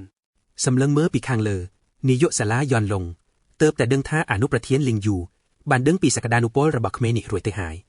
យនេះហើយជាមូលហេតុដែលនាងចុះមកមើលការវាយតម្លៃនេះដោយផ្ទាល់ទោះជាយ៉ាងណានាងបានធ្វើឲ្យស្ថានភាពកាន់តែតានតឹងដោយនិយាយថា គេមិនមែនជាមនុស្សតែម្នាក់ដែលនាងចង់មកមើលនោះទេនៅថ្ងៃនេះ ក្រៅពីប្រធានសិស្សដ៏លេចធ្លោរូបនេះនៅមានសិស្សម្នាក់ទៀតដែលធ្វើឲ្យនាងចាប់អារម្មណ៍យ៉ាងខ្លាំង ស្របពេលនោះសិស្សដែលនាងចង់ឃើញក៏ត្រូវគេហៅឈ្មោះឲ្យឡើងលើឆាកបន្ទាប់ ស៊ីនក៏នឹកឃើញគំនិតអាក្រក់ហើយសម្រាប់ចិត្តចំអកហើយវារបរើតអាថាកំបាំងរបស់យើងដោយប្រាប់គេថាកុំឲ្យធ្លាក់ដល់ចំណាត់ថ្នាក់ E ដោយមិត្តភ័ក្តិរបស់គេឲ្យសោះគេបានបន្ថែមថាវានឹងក្លាយជារឿងគួរឲ្យអស់សំណើចប្រសិនបើវាលទ្ធផលចេញមកបែបនោះហើយវាក៏ជាភាពអាម៉ាស់មួយដែរដែលពួកសម្រាមទាំងនេះហ៊ានបង្ហាញមុខក្នុងកម្មវិធីដ៏ធំបែបនេះលងបានគាំទ្រមិត្តរបស់ខ្លួនហើយនិយាយដោយជឿជាក់ថាគេនឹងធ្វើឲ្យអ្នកគ្រប់ញាបើកភ្នែកធំធំមិនខាន ហ្វួងមនុស្សសម្លឹងមើលដោយក្តីរំភើបខណៈដែលជេនបោះជំហានចូលទៅកាន់គូហាវិញ្ញាណបិសាចយ៉ាងអង្អាត បេះដូងវិសាចស្រាប់តែទទួលរងសម្ពាធយ៉ាងធ្ងន់ធ្ងរពេលចិនដែលចូលទៅចិត្តចំណែកឯវីរៈបុរសរបស់អឿនបានរំលឹកខ្លួនឯងថាផ្លូវដ៏ល្អបំផុតសម្រាប់អ្នកតើនគឺត្រូវតែចូលរួមជាមួយគីវលំដាប់កំពូល គេដឹងច្បាស់ថាផ្លូវតែមួយគត់ដើម្បីសម្រេចគោលដៅនេះគឺត្រូវតែបញ្ចេញសមត្ថភាពឲ្យខ្លាំងបំផុតនៅក្នុងការវាយតម្លៃប្រយុទ្ធបញ្ចប់ការសិក្សាដែលនៅក្នុងការប្រកួតនោះបេក្ខជនត្រូវរើសសមាជិកដែលខ្លួនពេញចិត្តដើម្បីប្រកាសជាក្រុមចំនួន10នាក់ ក្រុមដែលដណ្ដើមបានចំណាត់ថ្នាក់លេខ1នឹងត្រូវបានជ្រើសរើសដោយផ្ទាល់ឲ្យចូលរួមជាមួយហ្គីលអាធិរេដែលជាហ្គីលកំពូលប្រចាំប្រទេសដូច្នេះគោលបំណងការប្រកួតនេះគឺច្បាស់ណាស់សម្រាប់អ្នកទេសនាទាំងអស់ស៊ីនចាប់ផ្ដើមប្រមូលសមាជិកហើយណែនាំអ្នកចំណាក់ថ្នាក់ D កម្រិតទាបម្នាក់ទៀតឲ្យស្គាល់មេរបស់គេ ស្របពេលដែលគេអួតក្តែងថាពេលនេះក្រុមរបស់គេត្រូវបានប្រមូលផ្ដុំពេញលេញហើយនោះគេក៏បញ្ជាក់ថាពួកគេមានអ្នកចំណាត់ថ្នាក់ D ទាំងអស់ព្រមទាំងមានប្អូនប្រុសរបស់ប្រធានសិស្សនៅក្នុងក្រុមទៀតដូច្នេះគ្មានផ្លូវណាដែលពួកគេអាចបាត់បង់តំណែងលេខ1នោះឡើយចែនយល់យ៉ាងច្បាស់ថាញ៉ាស់ខ្លាំងច្បាស់ជាទៅប្រមូលផ្ដុំគ្នាដើម្បីបង្កើតជាក្រុមដែលខ្លាំងបំផុតមិនខានខណៈដែលពួកការសំណល់ខ្សោយតែងតែប្រមូលផ្ដុំគ្នាតាមទម្លាប់របស់ពួកគេ វាបង្កើតបានជាច្បាប់រស់រានដ៏ខុសៗអ្នកខ្លាំស៊ីអ្នកខ្សោយដែលពួកអសមត្ថភាពនឹងត្រឹងទាត់ចោលដោយគ្មានក្តីមេត្តា ពេលវេលាកន្លងផុតទៅឡងចាប់ដើមព្រួយបារម្ភពេលអេក្រង់នៅស្ងៀមធឹងចំណែកហ្វួងមនុស្សគិតថាចែនខ្សោយពេកទើបប្រព័ន្ធមិនអាចចាប់អត្តសញ្ញាណបាន ជេនក៏ប្រាប់ទីងថាសិស្សដែលសេះសល់សុទ្ធតែជាសម្រាមដូច្នេះពួកគេគួរតែចាក់ចេញកុំឲ្យខាតពេលយូរប៉ុន្តែពេលពួកគេបំរុងនឹងដើរចេញអេក្រង់ក៏ភ្លឺឡើងបង្ហាញចំណាត់ថ្នាក់ D កម្រិតខ្ពស់ធ្វើឲ្យភួងមនុស្សស្លឡាំងកាំងបាត់មាត់បាត់ក្រគ្នាប្រធាននិងសមាជិកក្រុមប្រឹក្សាសិស្សឈរភាំងមិនគួរឲ្យជឿនឹងលទ្ធផលដ៏កម្រាមួយនេះ ស្រាប់តែប្រព័ន្ធវាយតម្លៃចាប់ដោនលូតសញ្ញាខុសប្រក្រតីយ៉ាងចម្លែក ការពិតចែនគ្រាន់តែសាកល្បងប្រើប្រព័ន្ធនេះដើម្បីវាស់ស្ទង់ធម៌ពលរាងកាយដើមកម្រិត10របស់គេតែប៉ុណ្ណោះ ក្រោយឃើញចំណាត់ថ្នាក់ D គេក៏បដូរទៅកាន់ថ្នាក់ស្ដេចមច្ចុរាឋានរោគដែលជាថ្នាក់ខ្សោយបំផុតដែលគេធ្លាប់ស្រូបយក ចំណាត់ថ្នាក់ក៏លោតវឹបពី D កម្រិតខ្ពស់ទៅកាន់ C កម្រិតកណ្ដាលភ្លាមៗ ទស្សនភាពនេះធ្វើឲ្យគ្រប់គ្នាគៀងបេះដូងខណៈក្រុមប្រឹក្សាគិតថាម៉ាស៊ីននេះប្រកាសជាខូចបាត់ទៅហើយ សូម្បីតែពួកអ្នកវិទ្យាសាស្ត្រក៏ចាប់ផ្ដើមសង្ស័យនឹងការប្រែប្រួលនេះហើយគិតថាម៉ាស៊ីននេះប្រហែលជាគៀងលែងដំណើរការហើយ ចំពេលនោះធម្មពលបេះដូងពិសាចចាប់ផ្ដើមរង្គោះរង្គើហើយលទ្ធផលក៏ប្រែប្រួលខុសប្រក្រតីម្ដងទៀត ជេនដឹងទាន់ក៏សម្រាប់ចិត្តបញ្ចេញធម៌ពលថ្នាក់ដែលខ្លាំងជាងនេះ គេក៏បដូរទៅកាន់ថ្នាក់រក្សាអវជ័យបេះដូងវិសាចញ័ររន្ធត់ខណៈខ្យល់ព្យុះបោកបោកយ៉ាងកាចសាហាវនៅខាងក្រៅអាយជៀនស្រែកលោឡាដោយក្តីភ័យខ្លាចស៊ីងចាត់ទុកវាជាប្រផ្នូលពីស្ថានសួគ៌ដែលនឹងសរសេរប្រវត្តិសាស្ត្រថ្មីព្រោះអន្តេវាសិករបស់ពួកគេបានផ្ដល់កំណត់ដល់វិសាចកម្រិតទេវៈមួយហើយមួយវិនាទីបន្ទាប់អេក្រង់លោតដល់ចំណាត់ថ្នាក់ S ធ្វើឲ្យពួកអ្នកវិទ្យាសាស្ត្រនិងប្រធានទីងបើកភ្នែកធំធំសឹងជ្រូដល់ដី ស្រាប់តែប្រព័ន្ធលោតសញ្ញាព្រមានថាធម្មពលអ្នកប្រើប្រាស់ខ្លាំងហួសកំណត់ហើយមិនអាចធ្វើការវាស់ស្ទង់បានទៀតទេ គួរក្បាលរបស់ជេនគៀងលែងដំណើរការព្រលឹងសឹងតែហោះចេញពីរាងកាយដោយក្តីរន្ធត់ខណៈដែលប្រព័ន្ធទាំងមូលរៀបនឹងបន្ទុះបែកខ្ទេចដោយសារសម្ពាធធម្មពលដ៏មហាសាល ពួកអ្នកវិទ្យាសាស្ត្រក៏ប្រញាប់ស្ទុះទៅមុខទាំងស្លិនស្លោដើម្បីការពារសុវត្ថិភាពសិស្សានុសិស្ស ប៉ុន្តែពេលទៅដល់ពួកគេឈរគៀងដោយភាំងស្មារតីពេលឃើញបេះដូងបិសាចប្រែជាស្វិតក្រៀមដោយផ្លែទំពាំងបាយជូរក្រៀមព្រោះវាត្រូវដុតបំផ្លាញធម្មពលរហូតអស់រលីងវាច្បាស់ណាស់ថាចិនបានបញ្ចេញអរ៉ាបំភ័យវាខ្លាំងជ្រុលពេកហើយទូយ៉ាងណាគេនៅតែអាចស្រូបយកវាបានហើយទទួលបានជំនាញមើលឃើញចំណាត់ថ្នាក់អ្នកដទៃព្រមទាំងប្រព័ន្ធព្រមានពីគ្រោះថ្នាក់ជុំវិញខ្លួនផងដែរ គេដើរចេញពីរោងពិសាចទាំងអារម្មណ៍ភ្ញាក់អើពេលឃើញចំណាត់ថ្នាក់របស់គ្រប់គ្នាលេចឡើងនៅចំពោះមុខគេក៏សង្កេតឃើញភ្លាមៗថាប្រធានសិស្សបានលាក់កំបាំងធម្មពលពិតប៉ុន្តែធាតុពិតវាត្រឹមតែជាចំណាត់ថ្នាក់ C ដ៏សាមញ្ញមួយប៉ុណ្ណោះ พวกអ្នកវិទ្យាសាស្ត្រដែលចេញមកតែងមុខស្ងួតហើយប្រាប់គ្រប់គ្នាថាបេះដូងបិសាចបានកាំងបេះដូងដោយសារតែរងសម្ពាធខ្លាំងពេក ដូច្នេះពួកគេត្រូវផ្អាកការធ្វើតេស្តជាបណ្ដោះអាសន្នសិន ពួកគេចាត់ទុកទិន្នន័យរបស់ចែនថាជាកំហុសប្រព័ន្ធហើយប្រកាសថានឹងបញ្ជូនរបាយការណ៍ពេញលេញទៅថ្នាក់លើដើម្បីពិនិត្យ សិស្សដែលនៅសល់ត្រូវត្រឡប់មកធ្វើតេស្តម្ដងទៀតនៅថ្ងៃស្អែកព្រោះពួកគេនឹងរៀបចំឧបករណ៍ថ្មីមកជំនួសនៅតាមផ្លូវត្រឡប់ទៅវិញមិត្តរួមបន្ទប់ចាប់ដើមលើកតម្កើងចែនដូចជាកំពូលវីរៈបុរសក្រោយពីទង្វើដ៏កក្រើករបស់គេកាលពីអំបញ្ញមិញជីងដែលពោពេញដោយគំនុំច្រណែនបានឌីលចែនថាជាជនបោកប្រាស់ហើយទាមទារសងការខូចខាតម៉ាស៊ីនដូចជាឆ្កែច័ន្ទបោក ពេលដែលចែនអស់ការអត់ធ្មត់ហើយរៀបនឹងបញ្ជូនវាទៅកាន់ឋាននរកទៅហើយនោះទីងក៏បោះចំហៀនចូលមកបញ្ឈប់ចែនភ្លាមប្រធានសិស្សបានព្រមានកុំឲ្យមើងងាយមិត្តរួមក្រុមរបស់ខ្លួនធ្វើឲ្យជាឈើកាំងដោយការភ្ញាក់អើលបន្ទាប់មកទីងក៏ហុចដៃអ៊ឹងជួញកំពូលញាក់ខ្លាំងដែលទៅនឹងលេចមកថ្មីនេះឲ្យចូលរួមក្នុងក្រុមរបស់គេក៏ធានាអះអាងយ៉ាងជឿជាក់ថាប្រសិនបើពួកគេសហការគ្នាពួកគេនឹងទទួលបានពិន្ទុខ្ពស់បំផុតក្នុងប្រវត្តិសាស្ត្រជាមិនខាន ចែនចាប់ដើមបែកគំនិតទាំងស្រុងព្រោះគេដឹងច្បាស់ថានរណាម្នាក់នឹងត្រូវទាត់ចេញពីក្រុមដើម្បីយកកន្លែងនោះឲ្យចែន បញ្ហានេះច្បាស់ជាបង្កចំនួនរវាងបងប្អូនមិនខានសម្រាប់គេការចូលក្រុមរបស់ទីងគឺធានាបានចំណាត់ថ្នាក់លេខ100%គេក៏សួរខ្លួនឯងថាតើចែនមានភាពអស្ចារ្យអ្វីទៅបើអ្នកផ្សេងប្រាំងសោកប៉ាន់ចង់ស្លាប់ក៏មិនអាចចូលក្រុមនេះបានផងគេបង្ខំចិត្តខំមាត់សង្កត់ចិត្តញញឹមស្វាគមន៍ចែនចូលក្រុមទាំងយកដៃទៅប៉ះស្មាវីរៈបុរសរបស់យើងដោយការស្ទែកស្ទើចែនក៏ទះដៃនោះចេញភ្លាមហើយពោលយ៉ាងដាច់អហង្ការថាគេមិនមានចំណាប់អារម្មណ៍ចូលរួមជាមួយពពួករំខានទាំងនេះទេចម្លើយនេះធ្វើឲ្យចែនបែកងើតពុនក្រពោតខណៈទៀងគ្រាន់តែឈូសម្លឹងមើលដោយស្ងៀមស្ងាត់គ្មានប្រតិកម្មអ្វីទាំងអស់ ចែនខឹងច្រឡោតហើយស្រែកថាចែនល្ងងខ្លាំងណាស់ដែលបដិសេធព្រោះក្រុមរបស់គេគឺជាកំពូលក្រុមលេខ1ក្នុងសាលាទៅហើយ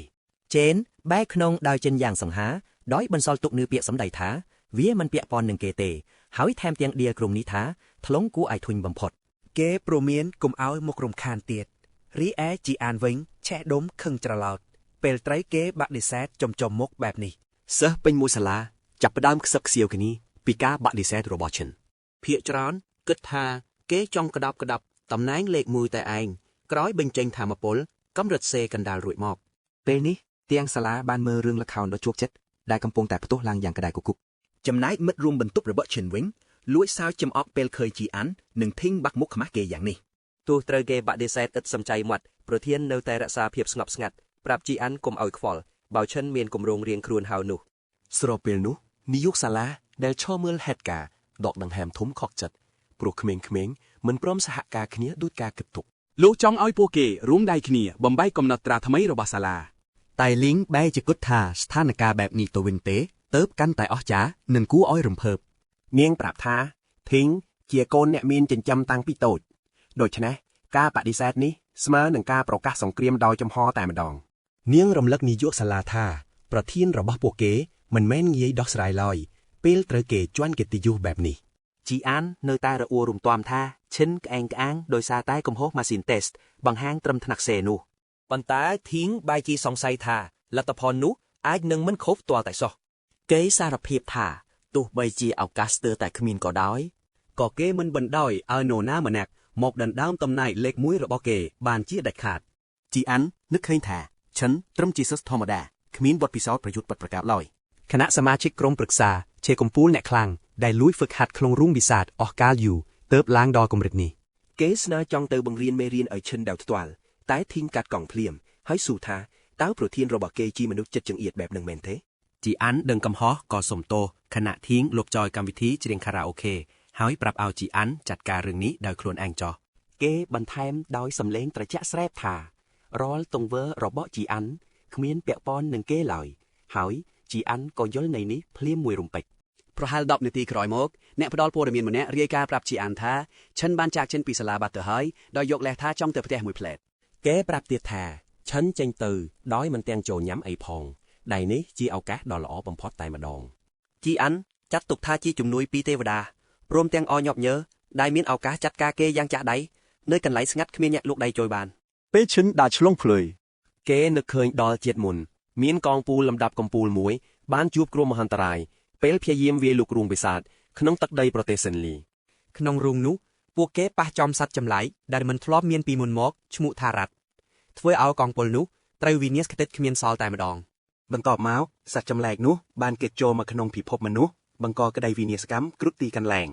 ទោះការចងចាំនៅមិនទាន់ពេញលេញក្តីក៏ឈិននៅតែបដិញ្ញាចិត្តហើយរៀបចំផែនការតាមរោគរូងវិសាចនោះនៅក្នុងជាតិនេះឲ្យឃើញ ដើម្បីចាប់ផ្ដើមផែនការគេត្រូវការលុយយ៉ាងច្រើនដូច្នេះគេក៏ធ្វើដំណើរឆ្ពោះទៅមជ្ឈមណ្ឌលដោះដូរមីស៊ីលដោយមិនស្តាក់ស្ទើរ គេនឹកឃើញថាមជ្ឈមណ្ឌលក្រោមការគ្រប់គ្រងរបស់កងពលមីស៊ីលនេះនឹងក្លាយជាទីតាំងជួញដូរវត្ថុធាតុធំបំផុតប្រចាំប្រទេសនៅពេលអនាគត ក្នុងពិភពលោកនេះភាពខ្លាំងរបស់ដាស់ធម្មផលត្រូវបានវាយតម្លៃតាមរយៈគុណភាពអាវុធនិងសម្ភារៈដែលពួកគេមាន ចំណែកមជ្ឈមណ្ឌលនេះគឺជាស្ពានដ៏សំខាន់សម្រាប់ការទិញលក់ឧបករណ៍ទាំងនោះ យ៉ាងណាក្តីសម្រាប់ឈិនកន្លែងនេះគ្រាន់តែជាវិធីរកលុយបានលឿននិងងាយស្រួលមុនពេលគេឈានទៅរកគោលដៅធំជាងនេះប៉ុណ្ណោះ គេដើរចូលទៅហើយហត់ចង្គមបិសាចពីរបីឲ្យអ្នកទទួលទិញមើលឯអ្នកទិញពិនិត្យយ៉ាងម៉ត់ឆត់ទៀងសង្ស័យហើយសួរថាសិទ្ធិដុតគេបានរបស់នេះមកពីណា ឈិនតបដោយស្ងប់ស្ងាត់ថាវាធ្លាក់ពីសត្វចម្លែកដែលគេទៅតែកំចាត់មុននេះ អ្នកទិញភ្ញាក់អើហើយប្រាប់ថាមិនធ្លាប់ឃើញរបស់នេះទេតែជំនួយការរបស់គេដើរចូលមកពន្យល់ថាចង្គមនេះបានមកពីសត្វចម្លែកកម្រិត E ដែលហៅថាសត្វសាន់ជេន នាងនឹកឃើញថាក្នុងកំណត់ត្រាបញ្ជាក់ថាចង្គមទាំងនេះអាចយកទៅកែច្នៃជាដំបងវេទមន្តកម្រិត E ឬកិនជាម្សៅសម្រាប់ប្រើប្រាស់ច្រើនយ៉ាង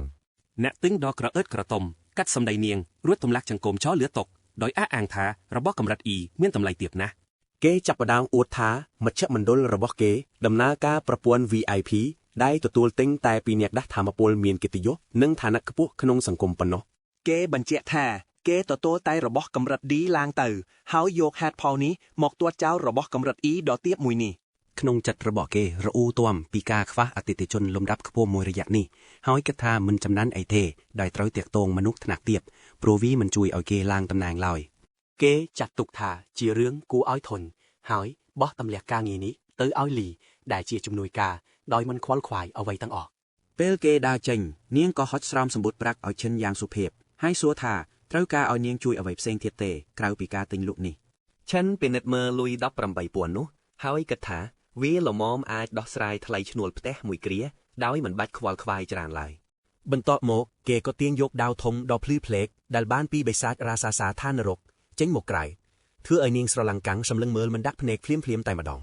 ទោះជានាងមិនធ្លាប់ឃើញវាពីមុនមកតែនាងវេតម្លៃថាវាអាចជាអាវុធកម្រិត B ឬយ៉ាងហោចណាស់ក៏កម្រិត A ដែរស្រាប់តែមេខ្យល់ដើរចូលមកញញឹមចំអកហើយទាត់ចោលការគិតនេះព្រោះអាវុធកម្រិត A មានតម្លៃដល់តែ1លានឯណោះគេអះអាងថាធ្វើការនៅទីនេះរាប់ឆ្នាំមកហើយមិនដែលឃើញអាវុធកម្រិត A ផ្ទាល់ភ្នែកម្ដងណាឡើយ ចំពេលនោះថៅកែហាងក៏លេចមុខមកហើយពោលយ៉ាងស្ងប់ស្ងាត់ថាអាវុធនេះមិនមែនកម្រិត A ឬ B អ្វីឡើយ មេខ្យល់ប្រញាប់បញ្ចោលថៅកែហើយអួតថាគេដឹងស្រាប់ទៅហើយសើធម្មតាម្នាក់មិនដេចអាចមានរបស់មានតម្លៃបែបនេះតែថៅកែបែរជាបកស្រាយថាអាវុធនេះមានប្រភពពីដែនអាវច័យហើយវាជាអាវុធកម្រិត S ដល់កម្រិតគ្រាន់តែលឺភ្លាមទាំងមេខ្យល់និងជំនួយការគាំងស្មារតីឈរថ្មឹងស្លេកមុខស្ទើរមិនជឿនឹងភ្នែកថៅកែហាងស្ទុះទៅចាប់ដៃឆែនស្វាគមន៍គេជាភ្ញៀវកិត្តិយសយ៉ាងគួរសមបំផុត បន្ទាប់មកគេអញ្ជើញឆែនទៅបន្ទប់ VIP ហើយប្រាប់ឲ្យគេស្នើសុំអ្វីក៏បានតាមចិត្ត ក្នុងពេលជាមួយឈ្មោះនោះឆែនលួចញញឹមពេញចិត្តព្រោះថៅកែឈីងចរចេញមុខមកដូចអ្វីដែលគេបានគិតទុកមែនពេលអង្គុយក្នុងបន្ទប់ថៅកែសួរពីតម្លៃលក់កំឡោះយើងឆ្លើយភ្លាមថា1លានធ្វើឲ្យបរោះសក់បៃតងភ្ញាក់ព្រឿតថៅកែប្រាប់ថាវាមានតម្លៃមហាសាលអាចលក់បានរាប់សិបលានឯណោះតែឆែនតបថាគេគ្រាន់តែចង់យកដាវយ៉ាក់នេះបញ្ចាំខ្ចីប្រាក់$1លានរយៈពេល1ខែប៉ុណ្ណោះសម្ដីនេះរឹតតែធ្វើឲ្យថៅកែហួសចិត្តព្រោះដឹងថាកំឡោះយើងឆ្លាស់វៃខ្លាំងហើយឆ្ងល់ថាគេជួយនរណាឲ្យប្រកាសឆេនបន្តថាគេនឹងសងប្រាក់ដើមក្នុងរយៈពេល30ថ្ងៃនិងសងការប្រាក់នៅខែបន្ទាប់មុននឹងឆ្លើយតបថៅកែបញ្ជាឲ្យនារីជាជំនួយការចេញទៅក្រៅសិនដើម្បីឲ្យមនុស្សធំពិភាក្សាការងារពេលស្ងាត់មនុស្សថៅកែនិយាយថាគេដឹងថាឆេនមកពីសាកលវិទ្យាល័យអ្នកដាស់ធម្មពលជាតិដែលជិតដល់ពេលប្រឡងគេបន្តថាការប្រឡងនឹងធ្វើឡើងក្នុងពេល30ថ្ងៃទៀតហើយរង្វាន់គឺទឹកប្រាក់$1លានបរោះនោះក៏សួរត្រង់ថាតើវីរបរោះយើងជឿជាក់ថានឹងអាចជោគឈ្នះការប្រឡងនេះទេថៅកែបញ្ចេញភាពឆ្លាតវៃទីដឹងថាឆែនកំពុងខ្វះខាតលុយខ្លាំងហើយមកទីនេះ ព្រោះជាជំរឿបចុងក្រោយ ចុងក្រោយគេប្រកាសថានឹងឲ្យខ្ចី1លានកន្លះភ្លាមៗដោយមិនគិតការប្រាក់សូម្បី1រៀលគេហុចដៃទៅមុខញញឹមហើយពោលថានេះជាចំណុចចាប់ដើមនៃមិត្តភាពដ៏ល្អមួយ ឆែនគៀងនិយាយលែងចេញហើយបុរសនោះក៏ធានាថារឿងក្នុងបន្ទប់នេះនឹងមិនបែកធ្លាយដាច់ខាត គេគ្រាន់តែសុំត្រឡប់មកវិញថាឲ្យកំឡោះយើងមកទីនេះរាល់ពេលចង់ដោះដូររបស់អ្វីផ្សេងទៀត ឆែនលួចគិតក្នុងចិត្តថាម្នាក់នេះដឹងរឿងគ្រប់យ៉ាងងាយៗតែបែរជាមិនកេងចំណេញពីគេសោះ គេយល់ហើយថាហេតុមុខធ្វើការម្នាក់នេះខ្លាចជាបុគ្គលដ៏អស្ចារ្យកំឡោះយើងក៏ចាប់ដៃគេដោយគិតថាត្រូវការសម្ព័ន្ធមិត្តខ្លាំងពូកែដើម្បីយកឈ្នះស្ដេចបិសាចមួយសន្ទុះក្រោយមកកិច្ចសន្យាបានបញ្ចប់ហើយលុយទៅប្រទេសជោកណានីគេភ្លាមថៅកែក៏សួរថាគេចង់ខ្ចីអាវុធសម្រាប់ប្រកួតទេព្រោះគេទៅតែបញ្ចាំដាវអំបញ្ញមិញនេះទោះទីនេះគ្មានអាវុធកម្រិត S តែមានអាវុធកម្រិត A គុណភាពខ្ពស់ជាច្រើនសម្រាប់ជ្រើសរើស ឆែនប្រាប់កុំអោយបារម្ភរួចក៏កោះហៅដាវយ៉ាក់មួយទៀតចេញមុខធ្វើឲ្យសមាជិកហាងបើកភ្នែកធំទាំងភ្ញាក់អើល បន្ទាប់មកកំឡោះយើងក៏សុំលាចំណែកថៅកែក៏ដំឡើងឋានៈនារីសពផ្កាឈូកជាប្រធានគ្រប់គ្រងព្រោះបានស្វែងរកអតិថិជនកម្រិតខ្ពស់បែបនេះ មុននឹងចេញទៅឆែននឹកឃើញថាផ្លេចទិញរបស់ខ្លះក៏ងាកទៅកន្លែងគិតលុយវិញប្រមាណម៉ោងក្រោយមកគេកំពុងឈរនៅចំណតឡានក្រុងគេនឹកឃើញដល់ជាតិមុនដែលធ្លាប់តស៊ូយ៉ាងលំបាកដើម្បីឡើងដល់កំពូលតែត្រូវគេមើលងាយដូចសំរៀម គេធ្វើការស្ទើរដាច់ខ្យល់ដើម្បីចិញ្ចឹមក្រពះហើយបងប្អូនទាំងពីរត្រូវរស់នៅតក់យ៉ាកដូចអ្នកអនាថាដើម្បីរស់មួយខែកាលនោះយន្តប្រឡងជាប់សាកលវិទ្យាល័យខ្នោះក្តីស្រមៃតែនាងសុកចិត្តបោះបង់ដោយយកលេសថាសាលានៅឆ្ងាយពីបងប្រុសពេក តែការពិតនាងគ្រាន់តែខ្លាចបងប្រុសពិបាកចិត្តរឿងលុយកាក់ប៉ុណ្ណោះ ត្រឡប់មកបច្ចុប្បន្នគេឆ្ងល់ថាម៉េចក៏នាងនៅមិនទាន់មកដល់ទៀតរួចក៏ក្រឡេកមើលជុំវិញ ស្រាប់តែមានសម្លេងមួយបន្លឺឡើងហៅគេថាមនុស្សល្ងងដែលរកមើលនៅច្រកជំនួសច្រកចេញស្រកពេលនាងកំពុងអូសវ៉ាលីយ៉ាងធំមួយនាងរអ៊ូថាពួកគេអស់លុយពីរាងកាយទៀតហើយព្រោះថ្លៃឈ្នួលផ្ទះស៊ីដាច់អស់រលីងតែវិរៈបុរសយើងឈរគាំងថ្មឹងព្រោះនេះជារយៈពេល7ឆ្នាំហើយដែលគេមិនបានជួបមុខនាងនាងក៏ប្រាប់ឲ្យគេជួយយួរអ៊ីវ៉ាន់ដោយមិនឃើញគេឆ្លើយតបនាងក៏ក្រវីដៃមុខគេដើម្បីហៅស្មារតីគេឲ្យភ្ញាក់ឡើងពេលនោះឆែនស្ទុះទៅអោបនាងយ៉ាងណែនធ្វើឲ្យនាងភ្ញាក់ផ្អើលយ៉ាងខ្លាំងបន្ទាប់ពីអោបយ៉ាងកក់ក្ដៅនាងក៏ប្រើក្បាច់ចាក់ចង្កេះដើម្បីរើបំរាស់ហើយស្ទៃបន្ទោសគេដែលអោបស្ទើរដាច់ខ្យល់នាងសង្ស័យថាគេមានអាចកំបាំងហើយសួរថាតើត្រូវមនុស្សស្រីដែលលួចស្រឡាំងបដិសេធមែនទេតែគេក៏ញញឹមបង្វែរសាច់រឿងនាងទាំងពីរបន្តដំណើរទៅមុខស្របពេលដែលនាងនៅតែនិយាយមិនឈប់អំពីការប្រឡងរបស់នាងតែជែនមានក្តីសុខបំផុតដែលបានស្ដាប់សម្ដីទាំងនេះគេសាក់ចាក្នុងចិត្តថានឹងការពារនាងអស់មួយជីវិតងាកមកផ្លេងងងឹតមួយកន្លែងវិញមានក្រុមក្មេងទំនើងកំពុងពួនស្តាក់ចាំនរណាម្នាក់